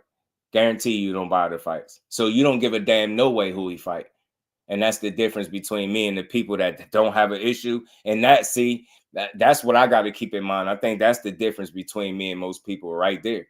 Y'all don't even buy the fights. The ones that's cool with who he fight, you don't care no way. You like, you're gonna fire stick it. There's no money out of your pocket. See, me, I'm not a guy that just get up here and complain and then don't support the product. I'm gonna actually put my money and spend it and actually want to watch the fight. You get what I'm saying? And again, when you give me something that I got a question, is it worth the money? It's a bit frustrating. If you can't have a conversation about that, then you're not a real boxing fan. I ain't shitting on the sport. His mentality is fucking weak, and he should demand more from himself. You get what I'm saying? Just like Andre Ward said, he really, some of y'all really got yourselves tricked and fooled and thinking that Andre Ward is some type of hater for calling a spade a spade.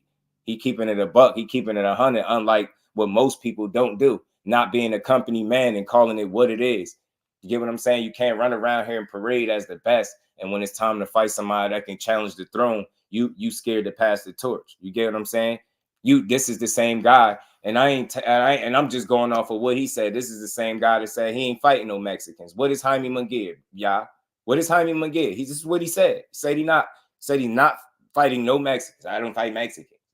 All right, whatever, bro. Have at it, but buy this shit, enjoy it, eat it up. Again, I think it could be entertaining for as long as it lasts, but I don't know if it's gonna be worth the money. You know what I'm saying? And that's just me being real. I don't know. You know what I mean? At some point, and that's not just for Canelo. That's for anybody that's on pay-per-view. You gotta get people fights that they want to see. You know what I'm saying? And that's just what it is. That's not just for Canelo. That's for everybody that's on pay-per-view. You know what I mean? He said he has to beat somebody, but literally in the division, Benavidez, that's somebody for sure. He said this the most important fight too, which is wild. That's wild activity. That's wild activity. That's wild activity to even, you know what I mean?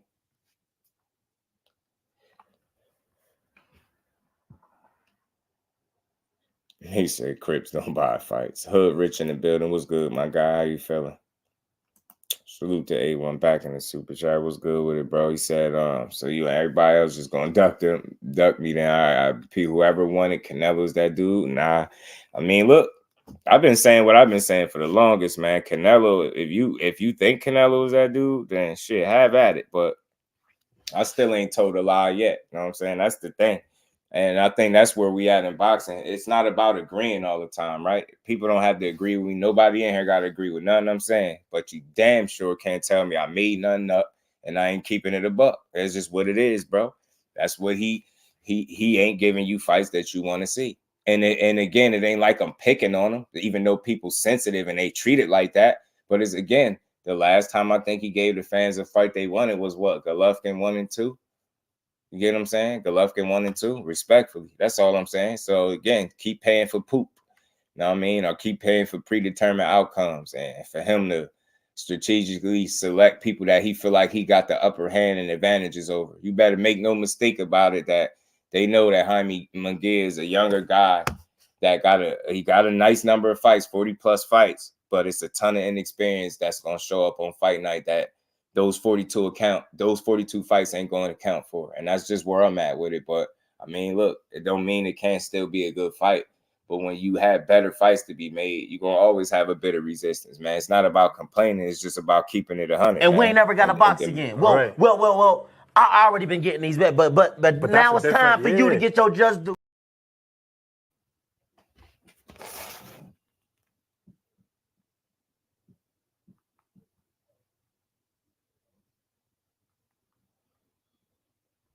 Mm-hmm.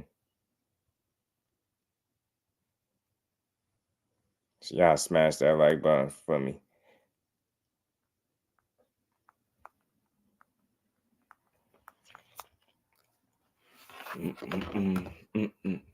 Then Ron back out again throwing shots at Tank. Izzy.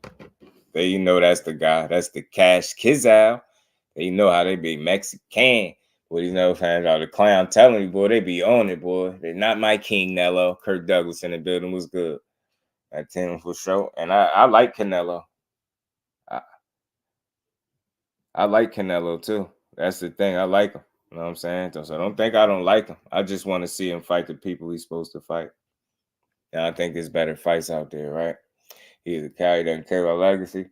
Yeah, I think he feel like, I think with the way, just trying to hear how he speak, I think he feels like his legacy is cemented already. He feel like he cemented his legacy with what what he's accomplished already. So I think at this point he feel like he could just be on cruise control. And I think again, if you get to a point in your career where if you could have it easy and get very lucrative paydays, would you not do it?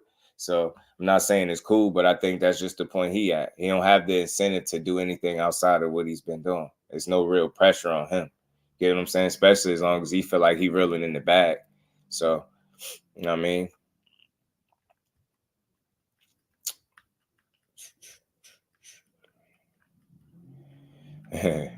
Yeah, Cornelius was good with it. They be crying for attention, boy.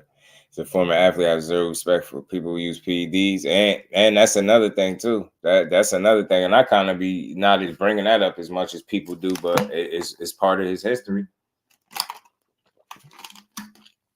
He can't say it didn't happen. He can't say he never done it. You know what I'm saying? Yeah, but we sweet. So that's what fight we gonna get. So here, I mean, back to this, man. Jaime Munguia is going to do his best, but it's too inexperienced for me. As he said, Benavidez versus Morrell. I love that fight too, man. But I don't think they looking in that direction right now. You know what I'm saying? I don't think so. Yeah, weird, man. If they start giving jail time for PDs in combat sports, yeah, people will stop for sure. Hell yeah, they stop. Suit to the clean shower. I'm ignore him. Canelo's accomplished everything he started out to when he fought Benavidez and beat him. Beat some. Y'all gonna cry for Morrell? Nah. That's no shit. That's boxing. Next man up. Fight the next man up. And that's again. I think that's where we at. And unless you are cool at home with seeing that dude fight, anybody he want, then it's all good. But for me, I don't know if I'm gonna be purchasing this. I might want to sit with somebody and watch the fight. I don't know about, you know what I mean? Maybe they put together a good undercard or something like that. I don't know. Kenneth Sims split with the PBC. Salute to LWBoxing. He did tell me that. He's, for those that didn't know that, Kenneth Sims, Dub told me Kenneth Sims left the PBC. So I would wonder where he go. GM said, imagine if Munguia undisputed. If he beat him, he could be he got his opportunity. He got his opportunity.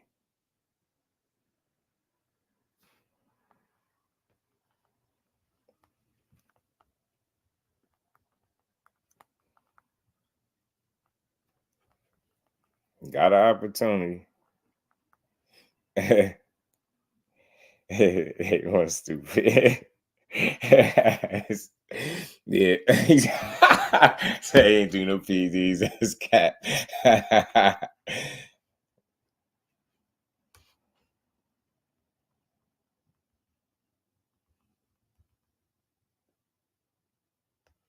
I see it. I just look now. I go out this and Freaks and Wills come out. Yeah, they be tripping, right?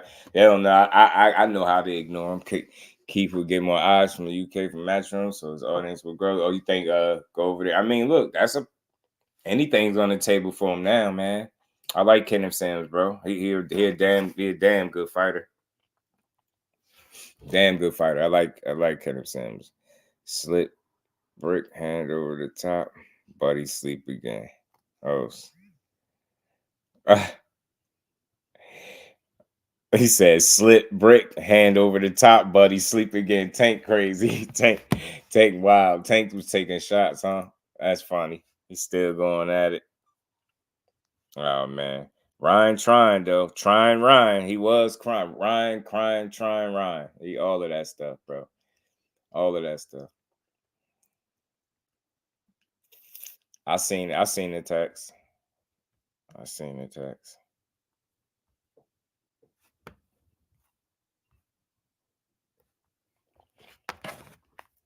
Yeah, give me a quick second. Y'all smash the like button for you, bro. UK, but he American. Our Golden Boys to play. I like that too, though, dog. Golden Boy ain't bad. Golden Boy ain't bad.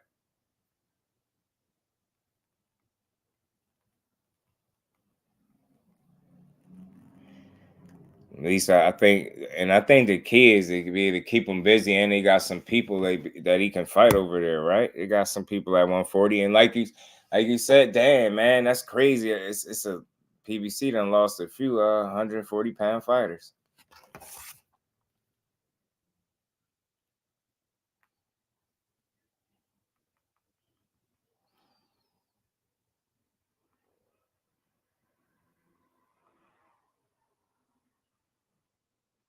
They did, man. That's a good point, man. They did lost bad, bro. On these. Oh no, it's all good, bro. He said Wonderland said Canelo. Yeah, I still like Canelo. I think he's a hell of a talent. That's the main reason I'm here having a conversation and holding him to the standard, right?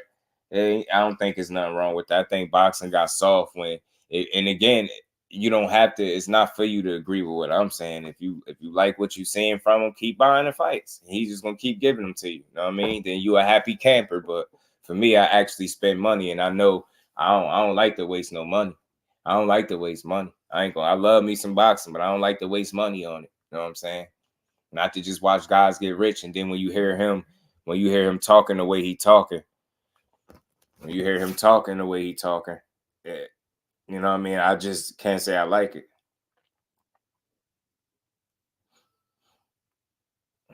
You know what I mean? Press conference response. It looked like, look, I don't expect it to tell them for them dudes to resort to blows or nothing weird like that. And I don't want to see nothing like that. But it don't give you this energy, like, you know, I don't know. It seemed like dude just happy to be there for the opportunity. That don't mean he not gonna show up, right? Jaime Munguia always got going there.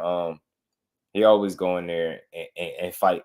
I ain't never seen a fight where he didn't do it. So I don't want to completely, like, I'm dismissing him as an opponent. But what I am saying is I know what better options are when I see him. You know what I'm saying? So that's all it is. You know what I'm saying? So again, Jaime Munguia is who he is. But again, y'all got to understand where I'm coming from. I physically read and seen, Jaime Munguia's handlers pretty much admitting to how they going to move him a certain way. In other words, without saying it, that article was saying how they going to basically pad his record and then step his level of competition up. And if you see, to get him, they had a certain number, 40 something, and no. And if you look at his record, he's right on par with what that article said. And now they're testing him. He getting the ultimate test in Canelo Alvarez. That might be good for him in terms of from a financial standpoint, or it's no bad thing losing to Canelo, right? That's not the end of the world, but I just don't know what's his realistic chance at winning, jumping from the level of competition that he's typically in against. And then with a Canelo Alvarez, it's a big difference, man. So that's all I'm saying. I'm acknowledging that difference, bro. Not too long ago, he was up in there with Gervonta getting rocked on skates. Get what I'm saying? Canelo landing them similar shots. He can do the same thing. He's a much better puncher than Gervonta. More experience. You get what I'm saying? Way more fights. Craftier, you know what I mean? Fast hands. Great counter puncher. He do some things in there that's gonna make it very, very difficult for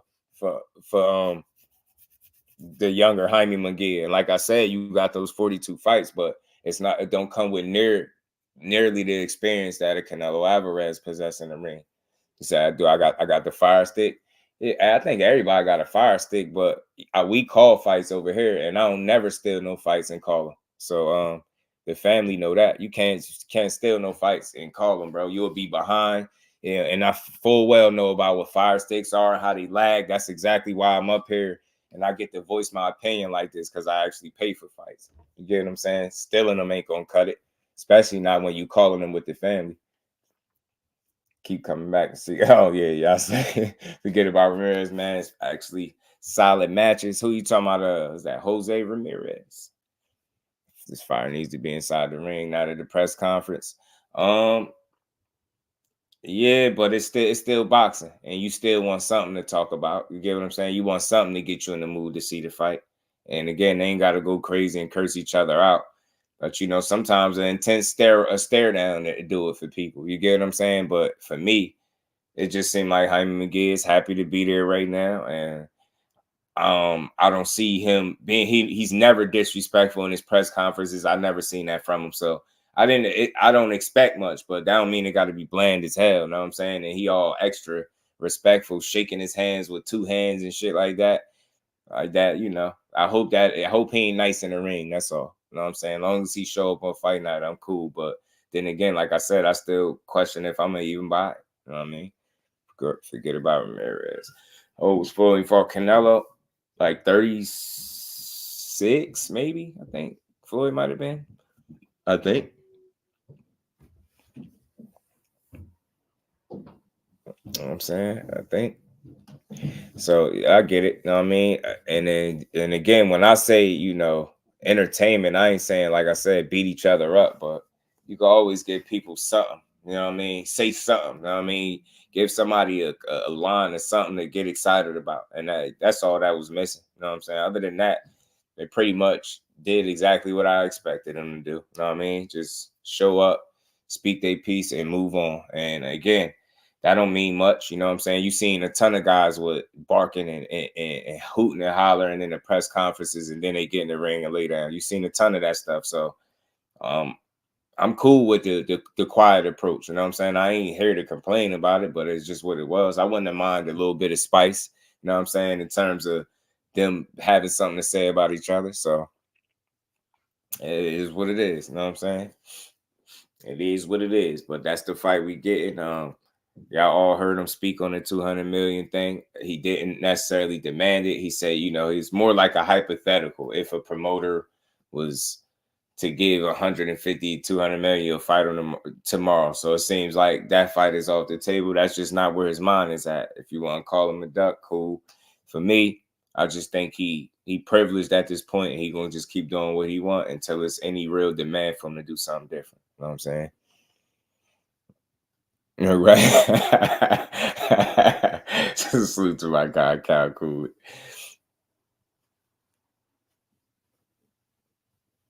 What the hell? Y'all know people being weird. Y'all already know where they go. But we gonna cook for a little while longer, man. We gonna keep it.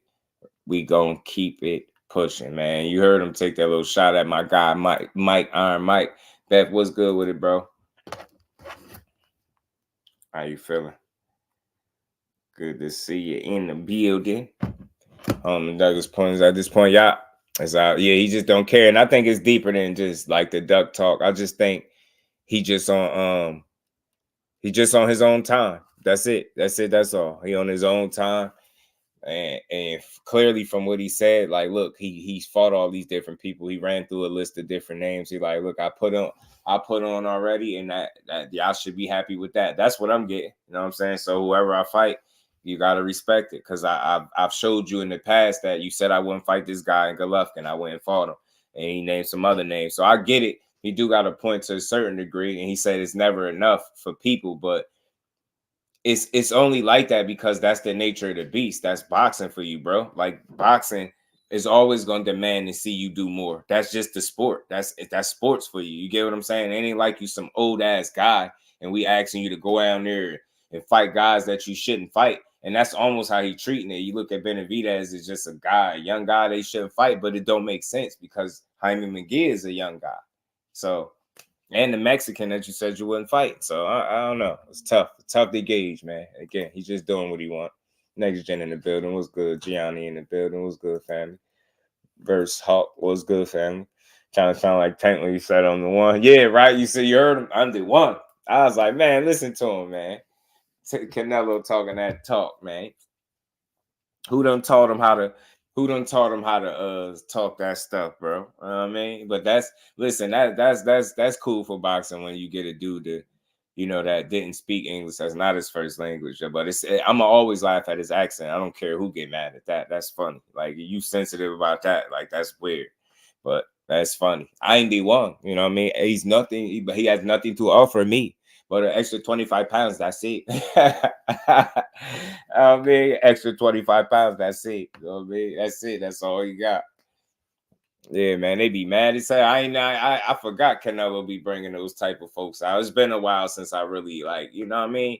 And this is light. Like, this is light. You know what I mean? I don't do what other people do. You know what I'm saying? We only want to see good fights. And I just say, like, this ain't the best fight out there, but it ain't the worst fight. Let me go on the other side of things now that I done gave my criticism into how I feel about how he moving. I will say this. I think a Jaime Munguia fight is a better fight than a Jamal Charlo fight. So when you look at it that way, you know what I'm saying? Although it's not a David Benavidez fight, Benavidez going up to 75 to do something else, right? You got other guys.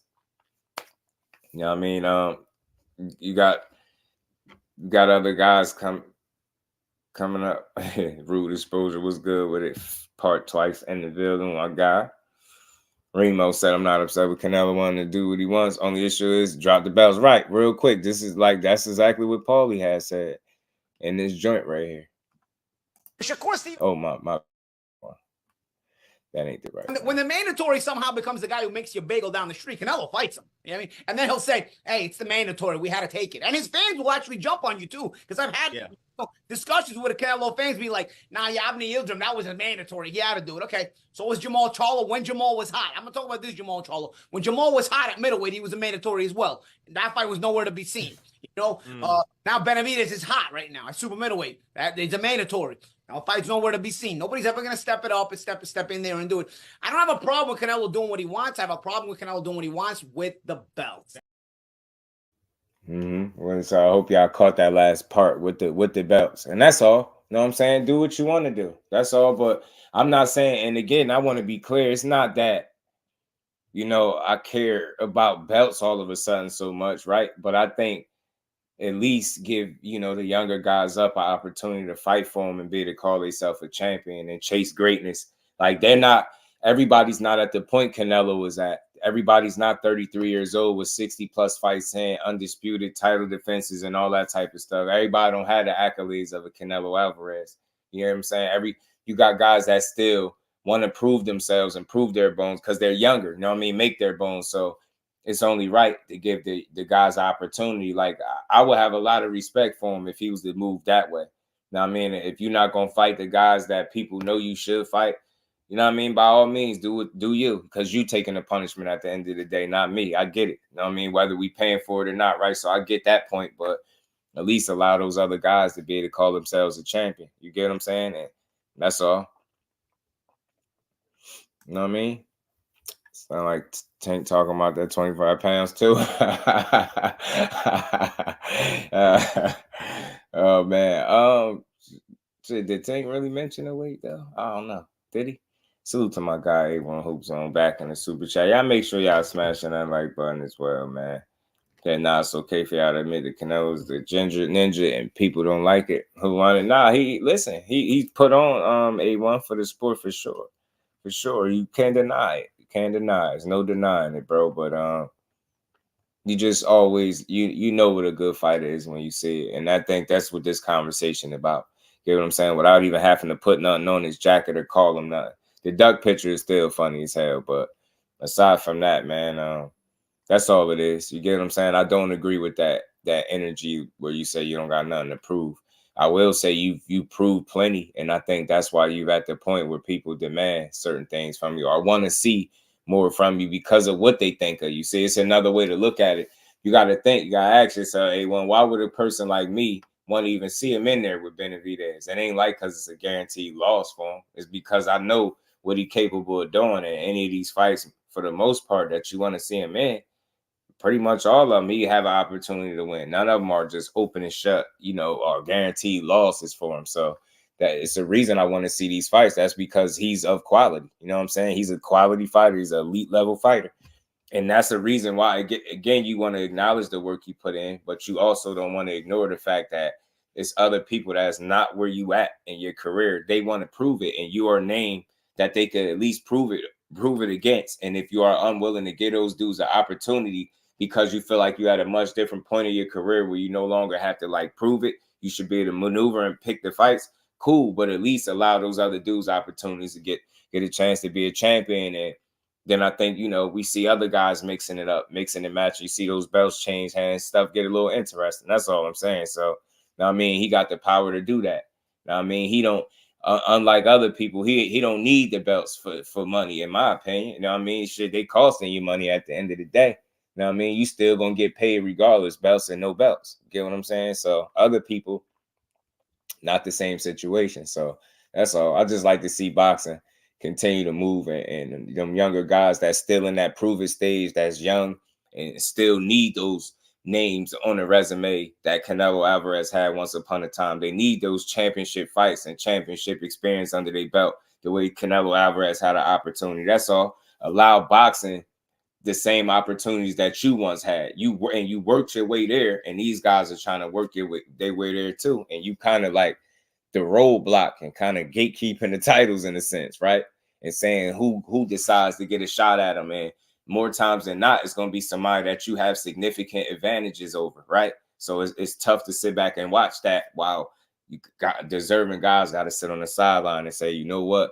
He the king. He did this. He did that. He deserved the right. No, you don't, bro. Not to do all of that. That's crazy. So all I'm saying, share the wealth, bro. Spread love. And we ain't never got to box again. Well. I already been getting these bets, but now it's time for you to get your just due. Salute to my guy, man. 81, man. Paulie got his girl in his belt taken the same night. I was at that fight too, 81. That was a fun fight to watch. The announcing they leaving like folks even though they there. Nah, for real. Because I don't even paying attention. Salute to my guy. When Dante's boxing talk, my guy, appreciate you, bro. I didn't think it was a big fight, but when I went to my job sites and the non-English speaking amigos excited about this fight, are they? All right, man. That's what's up. Look, I ain't here to trash it or nothing. It could be something. Maybe I decide to buy it. Hopefully they fill the undercard out. Know what I mean? With something good and give me a reason besides the main event to want to buy it. And I'll do it.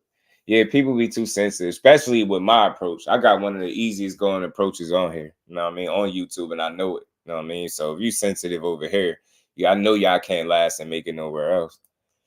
Smiles Blocks, what's good with it? Regardless if people think it's a big fight or not, Munguia is a 43-0 record and is hungry. Yeah, that 43-0 is padded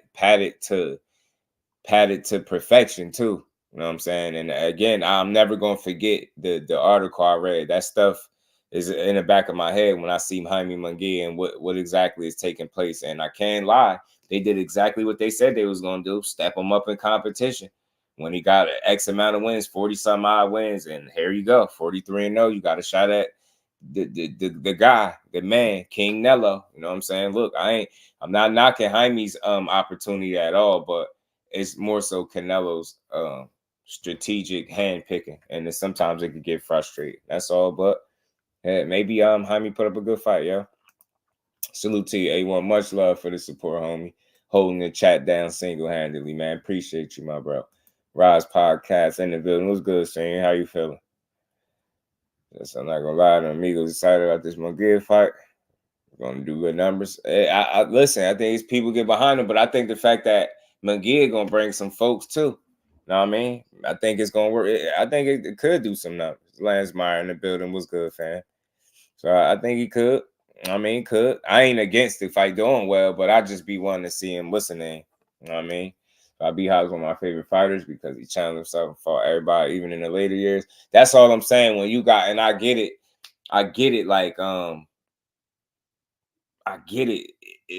It's just, man, you're not as old as B-Hop. B-Hop did that older. He still was challenging himself all the way. Like, he had to get punched about the ring. You know what I mean? Joe Smith had to do him one. You know what I mean? And I don't know. He challenged himself all the way to what, 50? You get what I'm saying? And you 33 and you like, I ain't got nothing else to prove.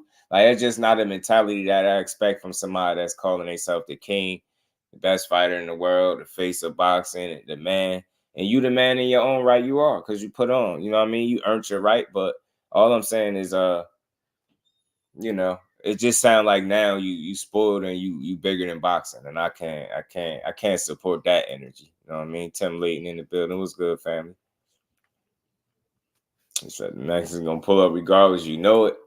Go good. What's good with the family? Yeah, money different, bro. He getting that brethren. Getting that brethren. Canelo ain't playing no games, y'all. He ain't playing no games, man. He ain't playing no games with it, man.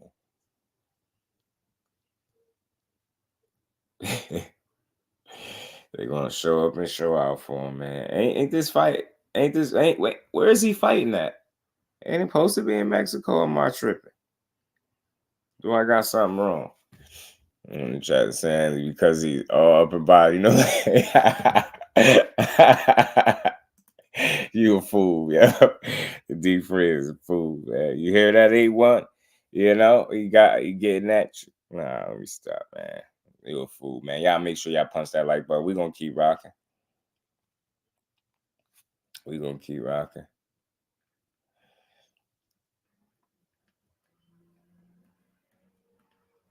Did I miss something?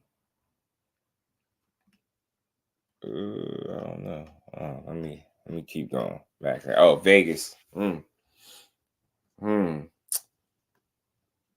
Yeah, man, they gonna show up and show out. And then Mexican affair. Yeah, I don't see why not. I don't see no reason why they can't, or why they won't. Should I say not can't? But I don't see no reason why they won't. It is what it is. We'll see.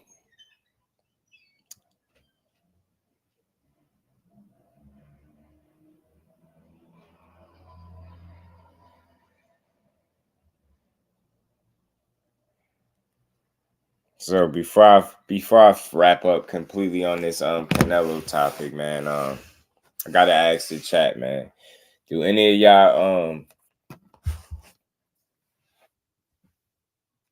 do any of y'all see this fight hurting his legacy if he don't fight this guy? Matter of fact, let me see. Do I got this in here? Damn, I don't know if I got it in here. Schofield, you know, I think we've said it time and time before.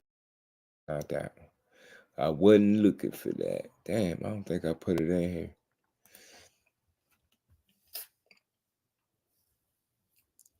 Is it gonna hurt the Haney Garcia pay-per-view? So you think so? May 4th. Man. I wonder. It is a little close. I didn't think about that. I didn't think about how close that was. Man, hopefully everything is on the up and up. Shit, they can't hurt it no more than what Ryan did, right?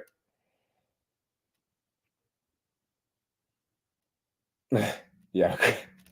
Fender Bender, crazy. Salute to Fender Bender. What's good, bro? Craig Thompson. Craig Thompson. Oh, man. Yeah, crazy. Yeah, silly, man.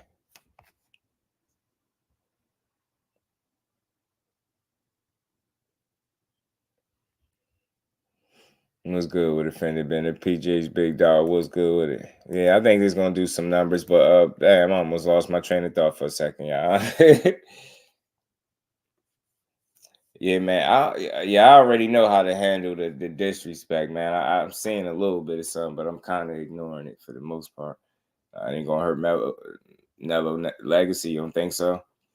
Yeah, if he don't fight him, because you know Chris Algieri had a take on it. He was saying, and it was an interesting take. He said, to paraphrase, he said, you know, if you fought Benavidez and actually lost to him, you know what I mean, that wouldn't affect your legacy none. That wouldn't affect your legacy at all. But you know, not fighting him hurts your legacy more than fighting him and actually losing to him. You know what I'm saying? So I kind of get that, because it'll always be like a little asterisk to a certain degree. It ain't gonna make or break his career, so to speak, but it'll kind of be like a little, you know what I mean? It'll always be that little question mark as to what was it that stopped you from fighting that guy? That's all it is. And at the end of the day, you know, most fighters got those same questions when their careers are over. You know what I mean? It's always going to be somebody that they said you didn't fight that you should have fought, to be fair to Canelo. So maybe you feel like, you know, that's what it sounds like. You know, Benavidez is just not a guy that he feel like he should fight.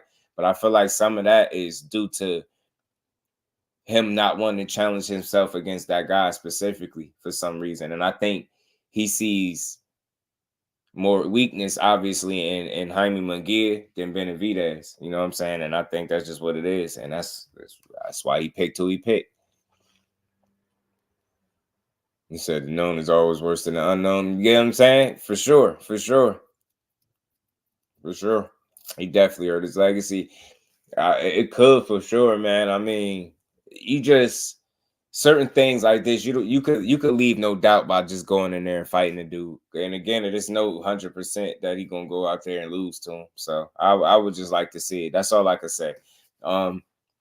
If it'll hurt his legacy, not by much. I think Canelo is gonna have the respect of the people. I think they always gonna rock with him. I think some people do feel like he solidified. He stamped his legacy already. He solidified it. It is what it is. I just would like to see him take some of these challenges here or there. You get what I'm saying? You literally just had a 54-pounder, a career 54-pounder in the ring. You get what I'm saying? Now you got this dude who's green at that level. You get what I'm saying? It's never fought nowhere near that level. And he's making a big jump, a significant jump. But it is what it is. I just wish he would have gave Benavidez the shot that Mayweather gave him. You know what I'm saying? Win, lose, or draw, I think he should have done that. And you never know. He messed around and beat the younger Benavidez. You get what I'm saying? And shut everybody up. So, I mean, maybe we'll see it. I mean, look, like I said, Steven Espinoza said, even if it don't happen now, he not closing the book on it. Maybe September, who knows? But he still think it's a possibility that fight could happen. So, we'll see. But a lot of that is going to be, you know, on Canelo. If I Thurman, Bud, and I fight Boots, so I can't say it hurt his legacy. Right. That's a good point, too. Right. You know, Thurman said Floyd ducked him. You know, that's how he felt. And then Bud not fighting Boots. Right. Yeah, I get it. That's fair. That makes sense. It makes sense, though, because if you just look at the fights, right, Floyd fighting Keith Thurman would have been his opportunity to kind of pass the torch, right? Even though I don't think Thurman would have beat Floyd at no point in his career. But that's just me. I think it would have been a good fight, though, for sure. But same thing with Bud, maybe the passing of the torch with a Boots fight. I get it. Chris Algieri is another guy I respect with boxing game, speaks the truth and gets in the ring with anybody. Yeah, for sure. Chris Algieri ain't duck no smoke either. He was a tough fighter. Nothing hurt his legacy. You making money. Canelo's making money in his legacy. For sure. I don't think it hurts much either, L-Dub. I just think people will just have that question, right? They'll just have the question as to why you didn't fight him. And it'll always be discussions about it, I think that's how it'll go for him, respectfully. I think you'll have people that question it, why you didn't fight him, and you get what I'm saying? We go back and forth and speculate the different reasons. Some people say he was a duck, he's scared, ego, pride. I'll say, you know, ego and pride for sure. Just complacency, not really wanting to push yourself to the same limit that you used to. I think, like I said, the 60-plus fights, I think, is part of the reasons that he's selectively picking the way he is. And that's with me trying to have the utmost respect for him. I think he put a lot of mileage on his body at 33 with those 60-plus fights, all those training camps, the sparring, the rounds, the miles on the body, the knees. Remember, this dude was wearing knee braces and elbow braces and stuff like that. So, and he been boxing professionally since he been 15. So, you get what I'm saying? I think some of that, just to be fair to him, some of that maybe plays into why he's moving the way he's moving. You get what I'm saying? Just knowing that you're getting a little longer in the tooth. So, you know what I mean? You know what I mean? You still take a challenge, because you can't say Jaime Munguia is not a challenge, but it's just the experience and the lack of experience, should I say, on his side that got people feeling like he really can't win this fight. And the fact that it's very hard to hurt Canelo, definitely to knock him out. Get what I'm saying? And more so to win a decision. So we're going to see. Jaime Munguia got his work cut out for him. Banks, the boxing fan, coming through with the $20 in the super chat. Much love and appreciation to my guy, man. Appreciate you, bro. And we ain't never got to box again. Well. I already been getting these bets, but now it's time for you to get your just due. Much love to my guy, Banks. Salute to you, Brody. If he's under 200 pounds in the ring, we know he will whoop Canelo, so I ain't really tripping if we don't get that fight. I want Canelo to retire and Benavidez to fight Morrell. I wouldn't mind. I wouldn't mind that fight either. I always thought GM the next man up, right? Not to stay stuck on and then look, salute to Canelo, man. Maybe I'll buy that fight and tune into it. I don't know yet. I hope they fill the undercard out nice because I want to support boxing. You know what I'm saying? I just ain't as excited. I truly was hoping that it would be something different. But like I said, to say the least, it might not be Benavidez. It's not the end of the world. At least it ain't Jamal Charlo. I definitely didn't want to see that fight next for Canelo or Charlo. So I think Munguia is a better option than him. You know, in boxing, we don't always get exactly what we want. So sometimes we get close to it. So maybe Munguia could make me eat my words, so to speak, with a good performance or something like that, right? You know what I'm saying? But I think it's going to be a tough fight for him. Chris and Tim, any fight? Oh, you talking about Tim Bradley and Chris Algieri? Naeem in the building. So this, I want $150,000. I'll settle for a Colt 45. Any game you need an advantage. And I understand the advantage and stuff like that too, but and I get every fight can be that number one guy or that killer, so to speak, right? But like I said, I think Canelo's been a little while overdue since he actually gave us the fight that we wanted, right? So, and I think the Triple G 2 was the last time. Maybe Triple G 1, you know what I mean? So, or 2, you could say 2. But after that, it's just been smooth selling. It's been him kind of, doing what he do. Moving up to fight guys of size. Yeah, Desi, man, maybe he stays up there. Who knows? Just look at Triple G. Gave Canelo opportunity. Canelo was a dangerous fighter. It was a war. Right. And it's really still like Canelo gave his ass an opportunity because he was the guy. It's crazy. I'll never pay for another Coward Neville fight. I feel you, PGH. I just like to support boxing. Sometimes I really do like, ordering the fights and calling them with the fam. You know what I mean? That's all. That's why I be here with my opinion on it, because I know I'll really support it. I know for sure, like I'm somebody, if you was fighting David Benavidez, my mind, I'd be like, take my money in advance. Like I'm that serious about it. Because I feel like there's no way you put a Canelo Alvarez in the ring and David Benavidez and you don't get your money's worth. And that's just where I'm at in boxing. Just give me the money's worth. And I know that fight will deliver. Don't matter who will win. I don't have a dog in the race. I feel like in my heart of hearts, Benavidez won't lay down. And, Canelo ain't laying down for nobody. So I think they'll really push each other.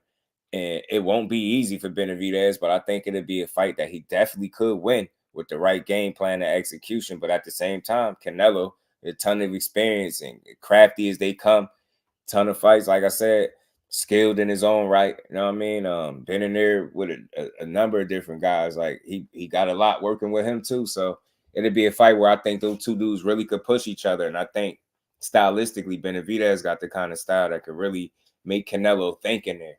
You get what I'm saying? And make it tough for him. And that's what you'll want to see, because it could force him to be great. And that's all you want to see.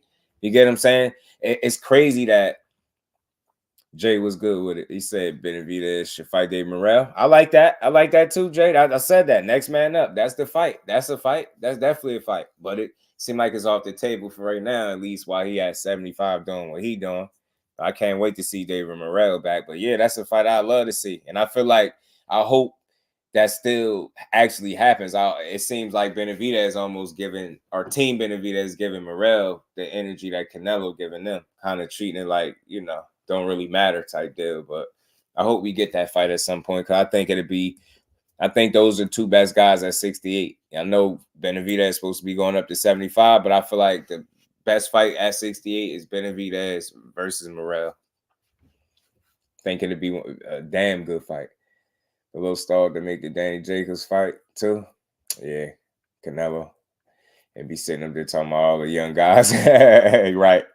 Now that Benny's going to 175, he could have a hard time going back down. That's what I said, Beth. It's dangerous to go back down, especially with him being a big guy. And once he get comfortable and settled in the fight, I just wonder, will he really put his body through the strain, especially one fight later, and just go right back down? Like that's that hot potato with your weight is dangerous.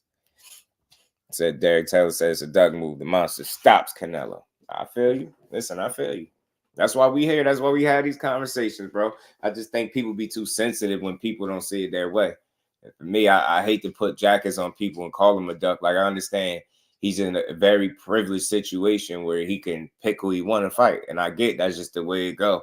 I ain't saying I'm cool with it, but I get it to a certain degree. But I'm always asked for these good fights. And I think people need to keep that in mind. That's what you should want. You should want that best absolute fight that you can get for your money. And anything less is like saying you like giving your money away. I don't, bro. I don't know about y'all. Boxing get a little price.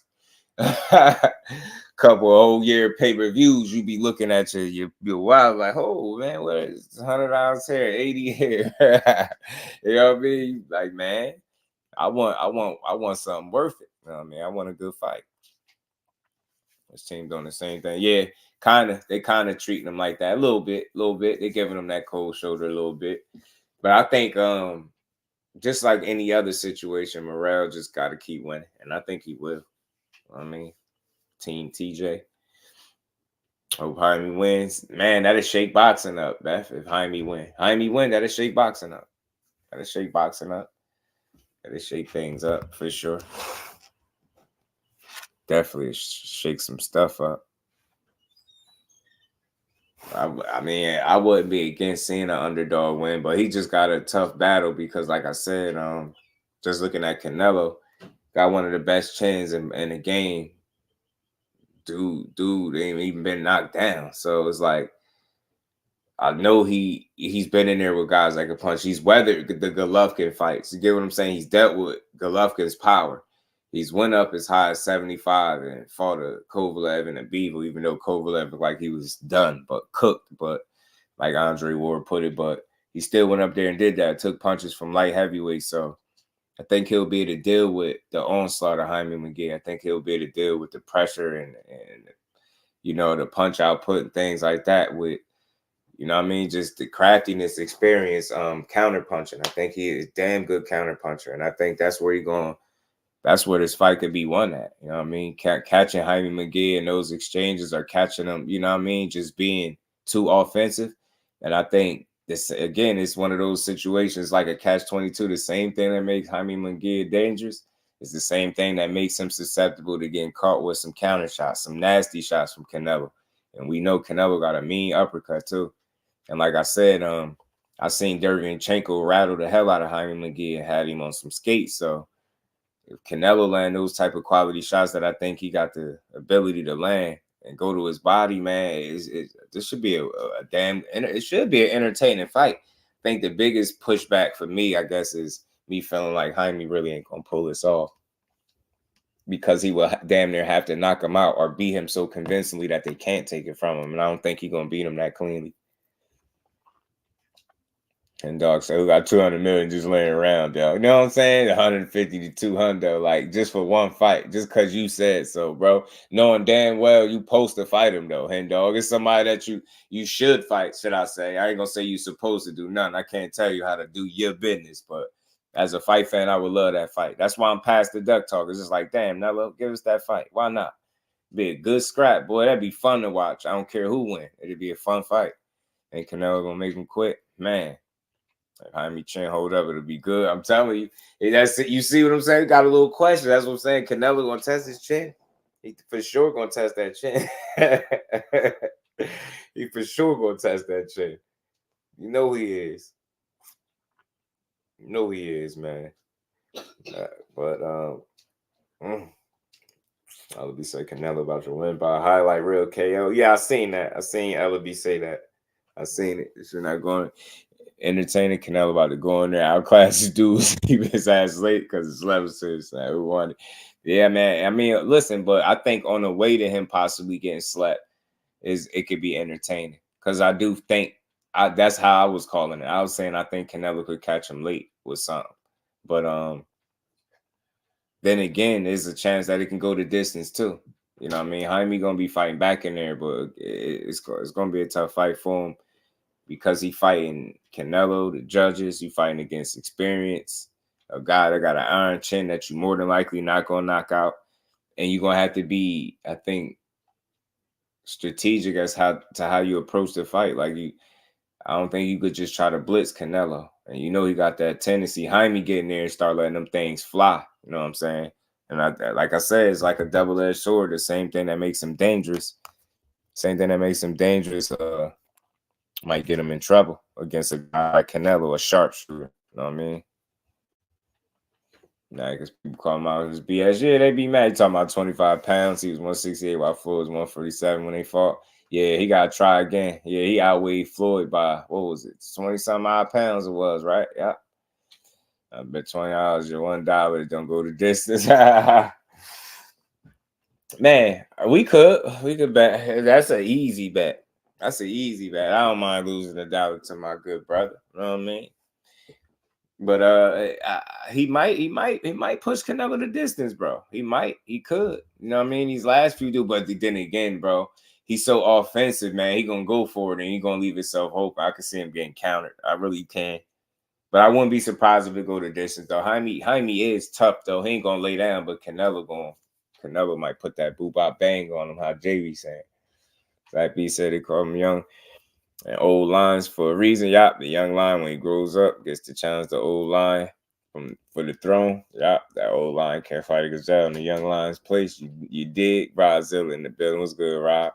He said, I'm late, 200 million, paid him against stocks. Canelo might get cut for ducking. No, don't mess with Tyson. You know stuff like that happens sometimes. You keep picking those fights, and sometimes you get caught slipping. It can happen. Listen, it's possible. It's possible. If there's anybody that will push it offensively, it will be Jaime Munguia, I would think. But I'm telling you now, he better not cur out, man. He better not cur out in this fight, bro. I ain't even mad if you go in there and lose, bro, but just go in there and be Jaime Munguia. Be the guy that we always see in that ring, a dude that goes for it in there. And that's all. If I see him still be Jaime, then I'm cool. Damn, the more I talk about it, I'm going to end up having to get the damn fight. For sure, man. Just because I'm a boxing junkie and it's going to be hard to just ignore a whole fight card. Man, damn it, Canelo, man. See what I'm saying, bro? This is the problem that we face when you're a junkie and you really love boxing. Like now I'm talking about it enough. I done got myself wanting to see it. Damn, now I kind of want to see the fight now. You know what I mean? Win, lose, or draw, I'm starting to want to see it, man. But hopefully they fill the undercard out so I could feel good about getting it, man. Hopefully Jaime should work on Nelo's body. Yeah, him being an older guy, for sure. Sure go to his body. For sure. Just got to be wary of Canelo's counterpunching, man. I'm telling you. Dude got some deceptive fast hands, and he ain't got the fastest feet, but he got educated feet. I mean, and Canelo know how to handle himself in that ring for sure. It was like his nephew during the stare. Yes, Smiles blocks. You seen it? You seen it? He looked so gracious. Like my thing was him shaking Canelo's hand with the two hands. That got me. I was like, bro, what you on, man? You looking mighty gracious in the presence of Nello. Nello about to go out here and tax his ass, man. Tax his ass, bro. No fault. Bill was pro. Yeah, he thought it was like he thought it was something sweet over there. Thomas Hill in the building, my guy. JBT was good with his family. Only for following good stocks. Canelo. Damn, Tim, you got him. He thinks how you got it, man. Y'all talk to me. I mean, we here. You know what I mean? Because I'm gonna chop it up on something else. I'm gonna talk about this Floyd Scofield interview that I seen him do with Broadway Joel. So salute to Broadway Joel. I'm gonna play some of it, man. Him and his pops is talking that talk, man. And Abdullah Mason responded on his story about about the interview, because they said something about breaking his jaw or something in the interview. I'm guessing. So he responded to it. In that 24-hour blicky, probably so, because we had some smeardos in here. You know what I mean? Yeah, he had a lot of respect. Ryan versus Devin pay-per-view. Yeah, I believe so. I believe it is. I think so. I think it is. I believe it is. I could be wrong. I don't think I am. No, I think it is. Man, I don't know. I wonder how, man. I mean, speaking of that, before I get into this interview from Floyd Scofield, said Ryan. At least Ryan was asked back in the gym. Scrapping. You did. Get into the combo.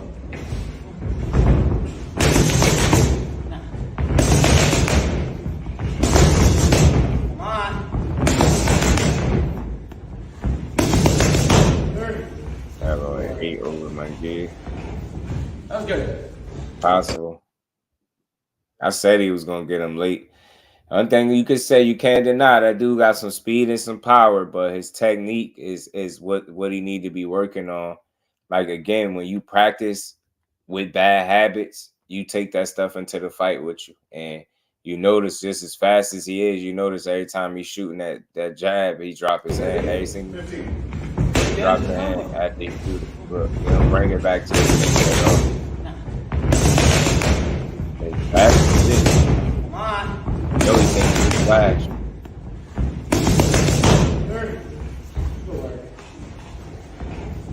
That was good.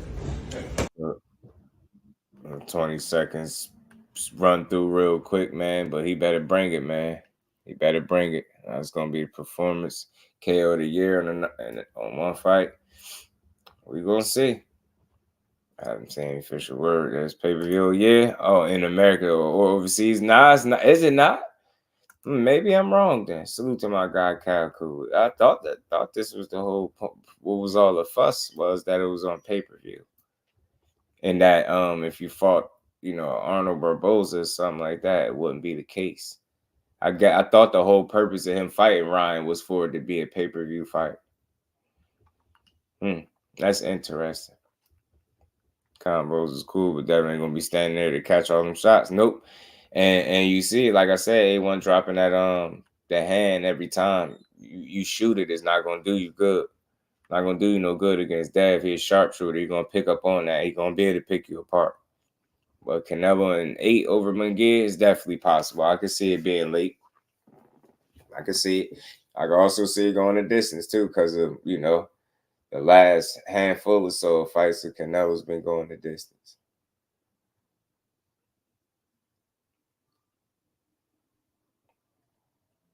Footwork needs a lot. Yeah. Need a lot of work with his foot and some feet, yeah. If you stay with one trainer. Yeah, I mean, the thing is for him, he just needs to fully commit. That's what it is, to fully commit and lock in and get the most out of his boxing career. Yeah, he got some pop and he fast, bro. So again, it's some level of challenge that he'll present in there. But again, my question for that is if he fall down in rounds early, how is he gonna behave? You get what I'm saying? I want to see how he gonna behave if you figure he's down in rounds. Is he gonna fold mentally? You get what I'm saying? Is he gonna fold or is he gonna really push? Like Ryan looking for a way out. I was feeling like that too. With the crying and stuff like that, all this different stuff he been doing. I've been feeling like he been looking for a way out a little bit. I'm saying it's not pay-per-view, but I haven't seen his own market. Yeah, me either. I just was assuming it because I'm like, I thought this was the whole point of him really wanting to fight Ryan Garcia is that it would allow him to stay on pay-per-view and keep building his profile. But we're going to find out. That'd be crazy if it end up not being, though, because I for sure thought the whole time it was.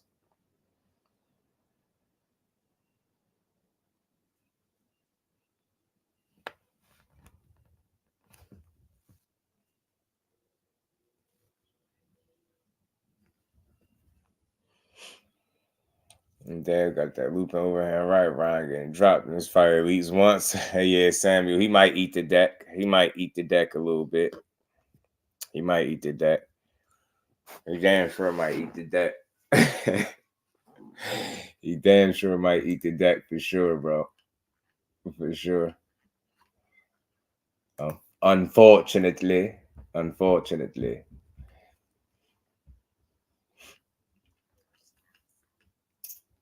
He definitely might hit the deck, man. But We'll see. I mean, he out there practicing with bad habits still, so that's never a good thing. But hopefully, him and Derek James work out a good game plan that he could at least be competitive in this fight and give himself some type of shot.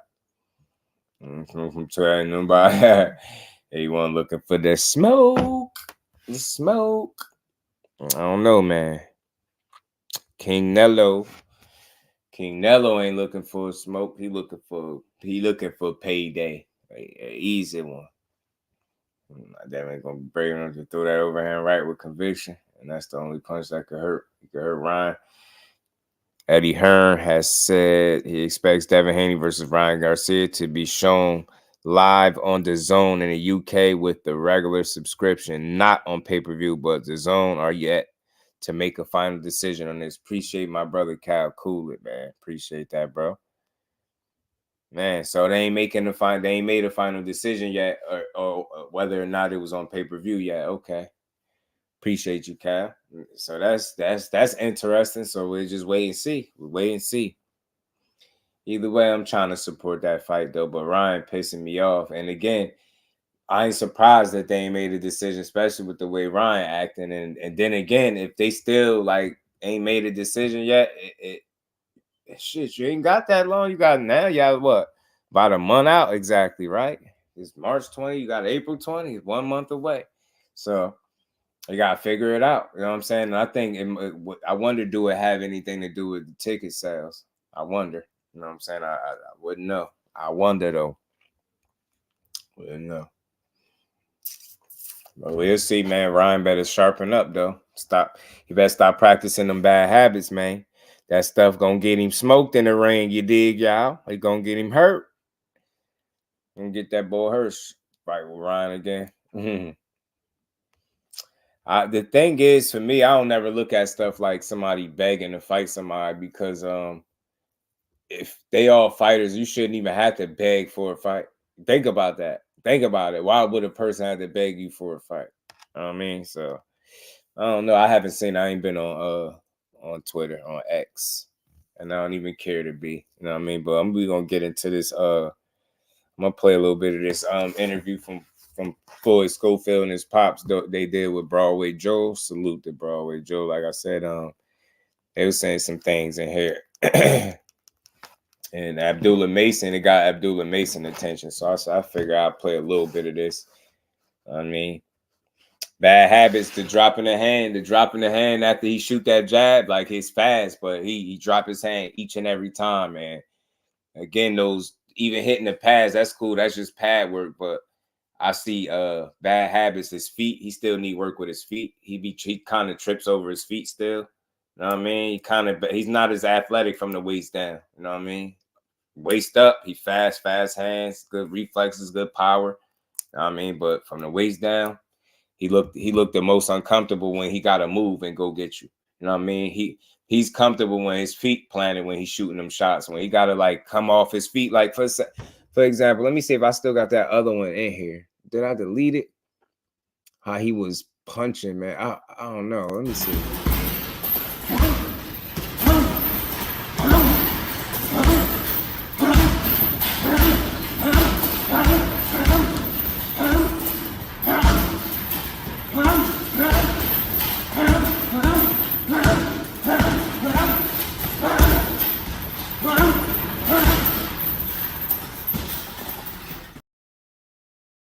Even when he moving and punching it just looked uncomfortable for him. It's not fluid.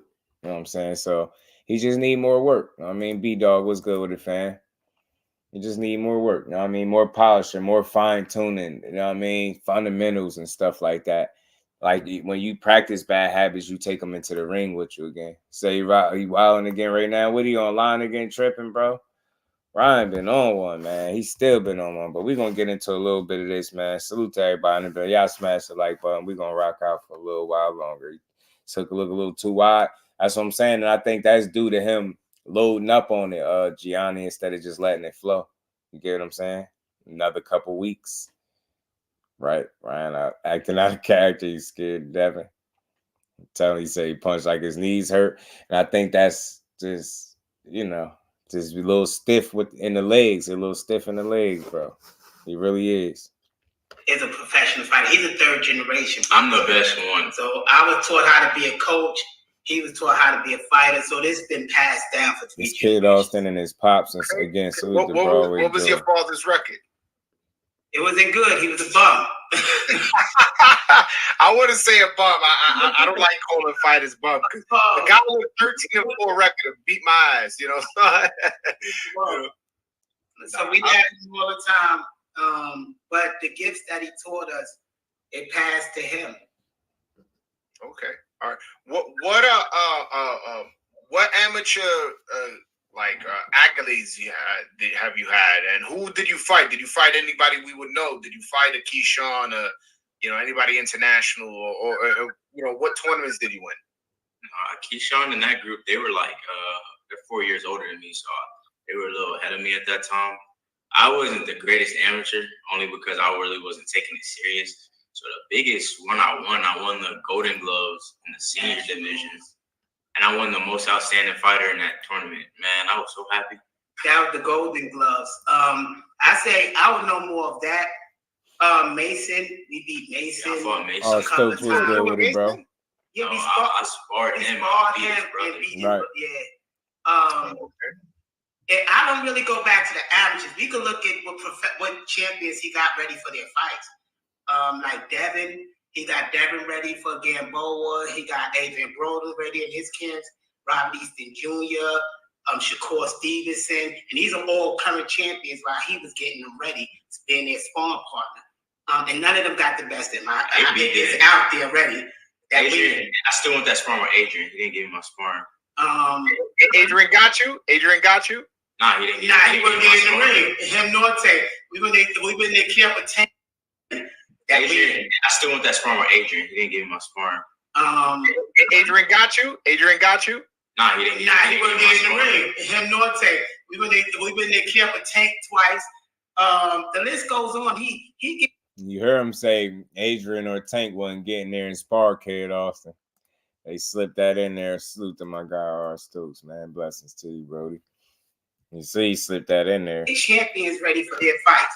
That's why I can sit here and say these champions can't deal with them, and none of them come out and say, yes, we can, because he whips on them getting them ready for their fights. That's why we know Shakur won't get in the ring with us, because we already beat Shakur he was champion before he even had one fight. We know Keyshawn ain't going to get in the ring with us. We sat there with him and his mom and had dinner. Say he beat Shakur up before he even had one fight. And invited him. Let me run that back. These guys won't get in the ring with us, because we already beat Shakur he was champion. These champions can't deal with them, and none of them come out and say, yes, we can, because he whips on them getting them ready for their fights. That's why we know Shakur won't get in the ring with us, because we already beat Shakur he was champion before he even had one fight. We know Keyshawn ain't going to get in the ring with us. We sat there with him and his mom and had dinner and invited him. So these guys are clowns, but we come in 5 belts. Okay. All right. I'm loving the energy. I want. Okay, so just one of my one of Canelo wants more money than any fighter has ever made in one fight to fight day. Salute to my guy KO. What's good with it, bro? Floyd Scofield needs to dishonest. Oh man, Keon Davis beat this dude in the amateur. Stop it. He gonna talk about that. He gonna talk about a little bit of that. Well, no, he talked about Mason, the Mason brothers. So, Abdullah responded to that. I like Abdullah and his energy, man. He just seemed like he with the smoke.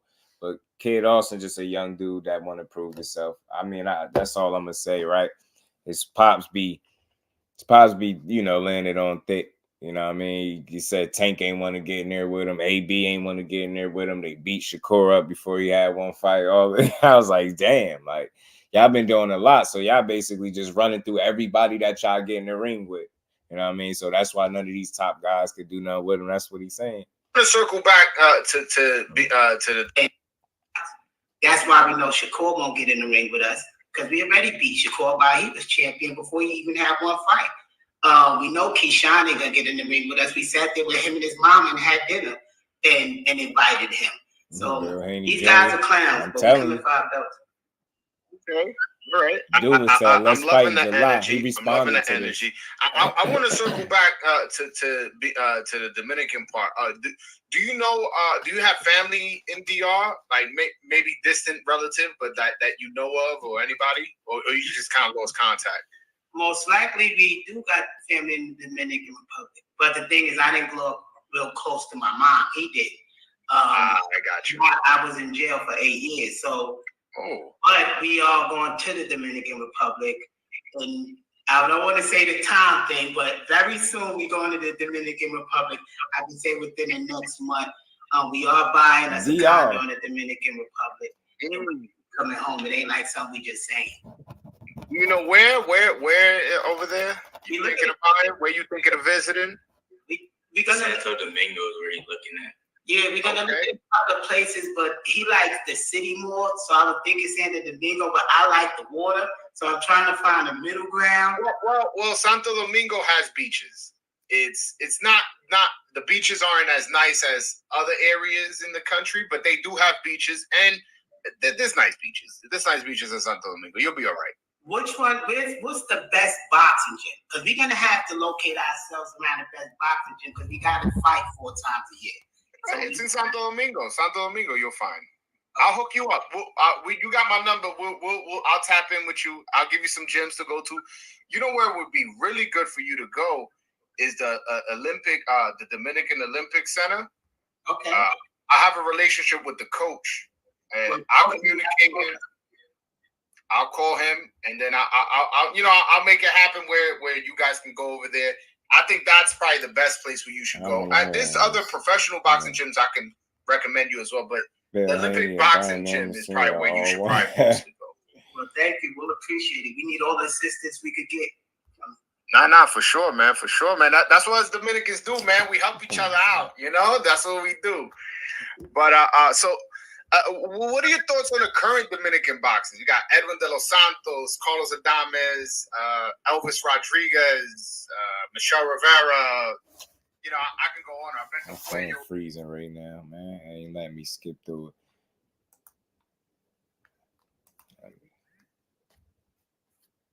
My bad, y'all.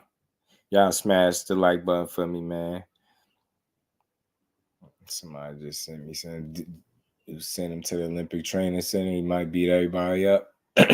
Macho, what's good with it? The Super Middleweight Championship, June 22nd. Weekend. PVC on Amazon. Canelo versus Just. I'll fight Canelo. Oh, shit. Ryan Garcia reveals Gervonta Davis gave him a fake phone number when he thought they settled their beef at their post-fight presser. Oh, that's funny. He got curved. Then it said, join the space yet. Your ass had your coach and that girl. What the hell? The hell Ryan talking about? It said, join the space, bitch. Your ass had your coach effing that girl from the USC PR team. Don't think we didn't peep that whole ass. No, he said Ryan was his easiest win in that tournament. I remember telling people he was trash before the fight. Oh man, damn, they beefing online. They beefing online. Oh man, that's funny. He got a problem with me for some reason. Yeah. Like at the post-fight press conference, I thought you guys were cool after that. You know, I don't know what happened. Andrew Gray in the building was good, bro. That shit was a fake number. That's some weird shit. That's weird. He got a problem with me for. I ain't really weird. He just don't like you. And I think if you would have took the hint from the beginning when you first initially asked him, could y'all be friends, and he told you no, I think that should have told you all you needed to know.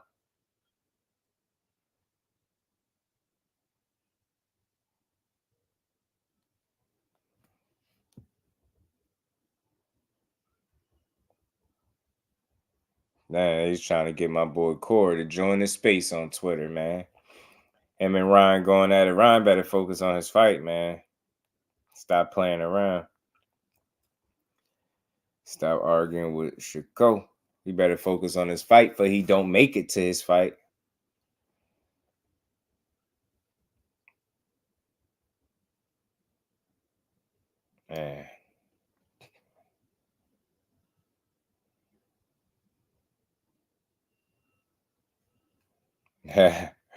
Man, that's crazy. Let me get back to this real quick, man. Let me get back to a little bit of this. I try to get to the part, man. Let me just paraphrase because I forget where exactly this is at. But again, this is Abdullah Mason, y'all, responding to this interview that, you know, salute to Broadway Joe, that they did just yesterday. So this is a recent interview they went and did, and he has said he beat Abdullah Mason brother and beat him up. He sparred him and beat his brother. So they claim he beat Abdullah Mason up in sparring, and then, you know, they said something about breaking his jaw and all that, and Mason responded, "Let's fight in July." I know this fight ain't gonna happen right now, but I would like to see it. I wouldn't be mad at it. Just because they two young guys, and it'll put a lot of this back and forth and chatter to bed. You get what I'm saying? And aside from that, Kid Austin, he had a clip where he said he spoke about Abdullah Mason, and he said if he got to go through Abdullah Mason to get to Shakur, he willing to do it. This was something recent. I just had that clip in here the other day, but that's pretty much what he said. And I listen, I like the young kid. I like his energy. You know what I mean? He still got some things, obviously, to work on. He's still growing. He only 20 years old, so he got a lot to learn. But I think Abdullah Mason is just more polished already at this point in his career, and you can see it in the way they fight. And I know a lot of people have been comparing him to Sean Porter a lot, saying his style is like Sean Porter's. I mean, maybe to some degree, I guess. You know what I mean? Matter of fact, they even talked about it on their show. Sean Porter did with his man. Schofield, you know, I think we've said it time and time before. It reminds me, it's every time I'm watching my scene, I'm looking at a young you. Yeah. You know, great feet, movement, make a lot of young mistakes like you was making. Yeah. I can see when he about 30, Sean, he's gonna be something special. Does have a little more power, but like make a lot of young. No, I ain't disrespecting you. I'm just saying. I'm just saying. I'm just saying. You went too deep with the comparisons. Oh, yeah, I was comparing. I was like, is he faster than Sean? No, I think Sean kind of faster than him. But no, because the baby fro and everything, they need to grow it out more. I go all in on it. He need to do like what you call him did with the Ali thing. Start coming out dressing like him. Hell nah, like Ali, go in the hell nah. But I see it, man. I get it. He aggressive. He muscular. You get what I'm saying? He feel like Edward was good with it, fam. He said Canelo weak. He's just a privileged dude, man. He a product of a privileged guy sleeping on silk sheets and just don't feel like he moves on his own accord. I honestly feel like he think he bigger than boxing, and as long as he think like that, it's never gonna be a good thing. You know what I mean? We'll never get fights we want with Canelo thinking like that. So that's just where we at with that guy. But back to Kid Austin. Look, man, I doubt if they make him and Abdullah Mason fight. That's a risky ass fight this early in his career. He say he'd be with it. That remains to be seen what would actually take place from it. But I don't expect to see that fight. But if so, I would love to see it. Abdullah Mason is dangerous, man. He's very long. He's focused. He poised. He patient, man. He got a good punch selection, man. It's a lot to like about Abdullah Mason. Two-handed fighter, power in both hands. He control distance and range well. Pick his punches well. It's a lot to like, man. Like I said, that'd be a tough fight for Kid Austin. Kid Austin still got that young energy, young, aggressive. You know, he hungry, no doubt, but I think that's what led to some of the headbutts in his last fight. Him just charging in there like that and just being aggressive and eager to get the job done. I think once he start to slow his fights down, you'll see how much better he'll become from it. You know what I'm saying? He'll get a lot better. But he gonna need the experience. He gonna need some time, and I don't think they're gonna throw him in there with somebody like a Mason this early. You know what I mean, I think it'll be a bit premature. Say Canelo tripping. I mean, he just doing what he been doing now. So it's like after today, it is what it is with him. Like I said, I hope they fill out the undercard. I halfway want to see the fight. You know what I mean? I know that sounds crazy, but I halfway want to see it. But we'll see if that's what we get, man. We will see, man. We'll see. And I seen a video of Coach Kenny talking about the next fights for Tank, and he spoke about Shakur Stevenson. Like I said, man, hopefully we get that fight sooner than later, man, because that's the best fight at lightweight to make, man, in my opinion. So Tank said he'd be back in June. We already kind of heard this stuff, so just gotta wait and see. And we already heard what the undercard is looking like, so might be a solid one. And here you like that one, man. I gotta see, man. But y'all smash that like button for me, man. I'm gonna head out early today, a little earlier than usual. And we're gonna be back tomorrow as well. You going to court fight in July? Yeah. If it's at the Prudential Center for sure. I heard it's gonna be there, so I'm definitely planning on going. Ace, what's good with it, bro? Definitely planning on going.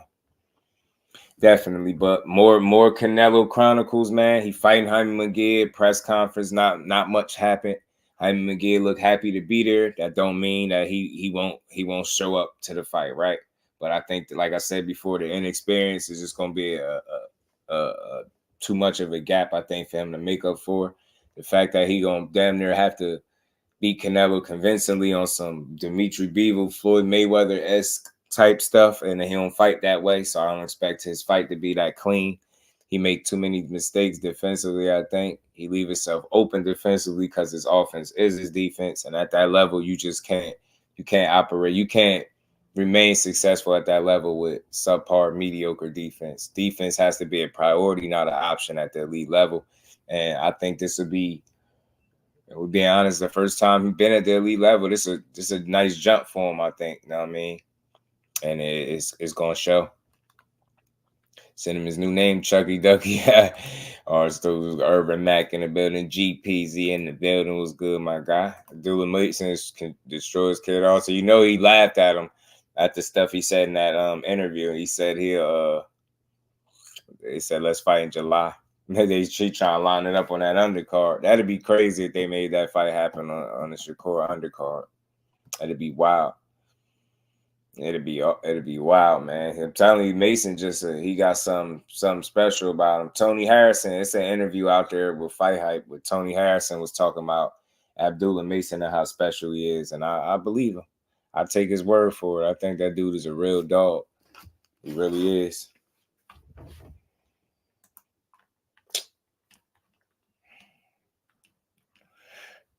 And he only getting better. 19 years old. He got a long way to go. And he ahead of the curve. That's why I say, man, he going to be dangerous. He damn sure going to be a champion when it's all said and done. Exhibitions making good living. Yeah, he do, Thomas. He got that dog in him. It was on Ryan's Devin undercard. It was one fight I heard. I forget I heard about that was supposed to be on the undercard. Damn, I forgot. Was it Derby? Was it Derevyanchenko? I think it was Derevyanchenko. Supposed to be fighting on that undercard, I think. And I could be right. I got to check notes again, my messages. I think Dub said something about somebody fighting.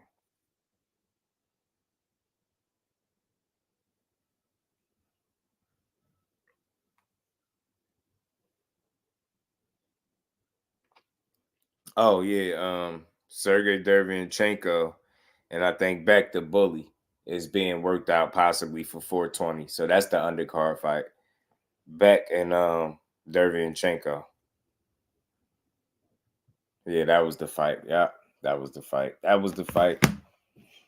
But, man, y'all make sure y'all smash the like button. Like I said, I'm going to head out a little bit early today. We will be back for the long haul tomorrow for sure, man. So, y'all make sure y'all enjoy the rest of y'all good Wednesday. And we're going to be back on a good Thursday to build on some more boxing, man. And salute to everybody in the Super Chat, Cash App. Much love and appreciation to the family. Like I said, man, I will see y'all tomorrow. Make sure y'all enjoy it. Tonight, I'll catch some of y'all over at the Hangout at 8 o'clock, Hardcore Boxing News, man. And until then, man, I'll see y'all tomorrow. Peace to the fam.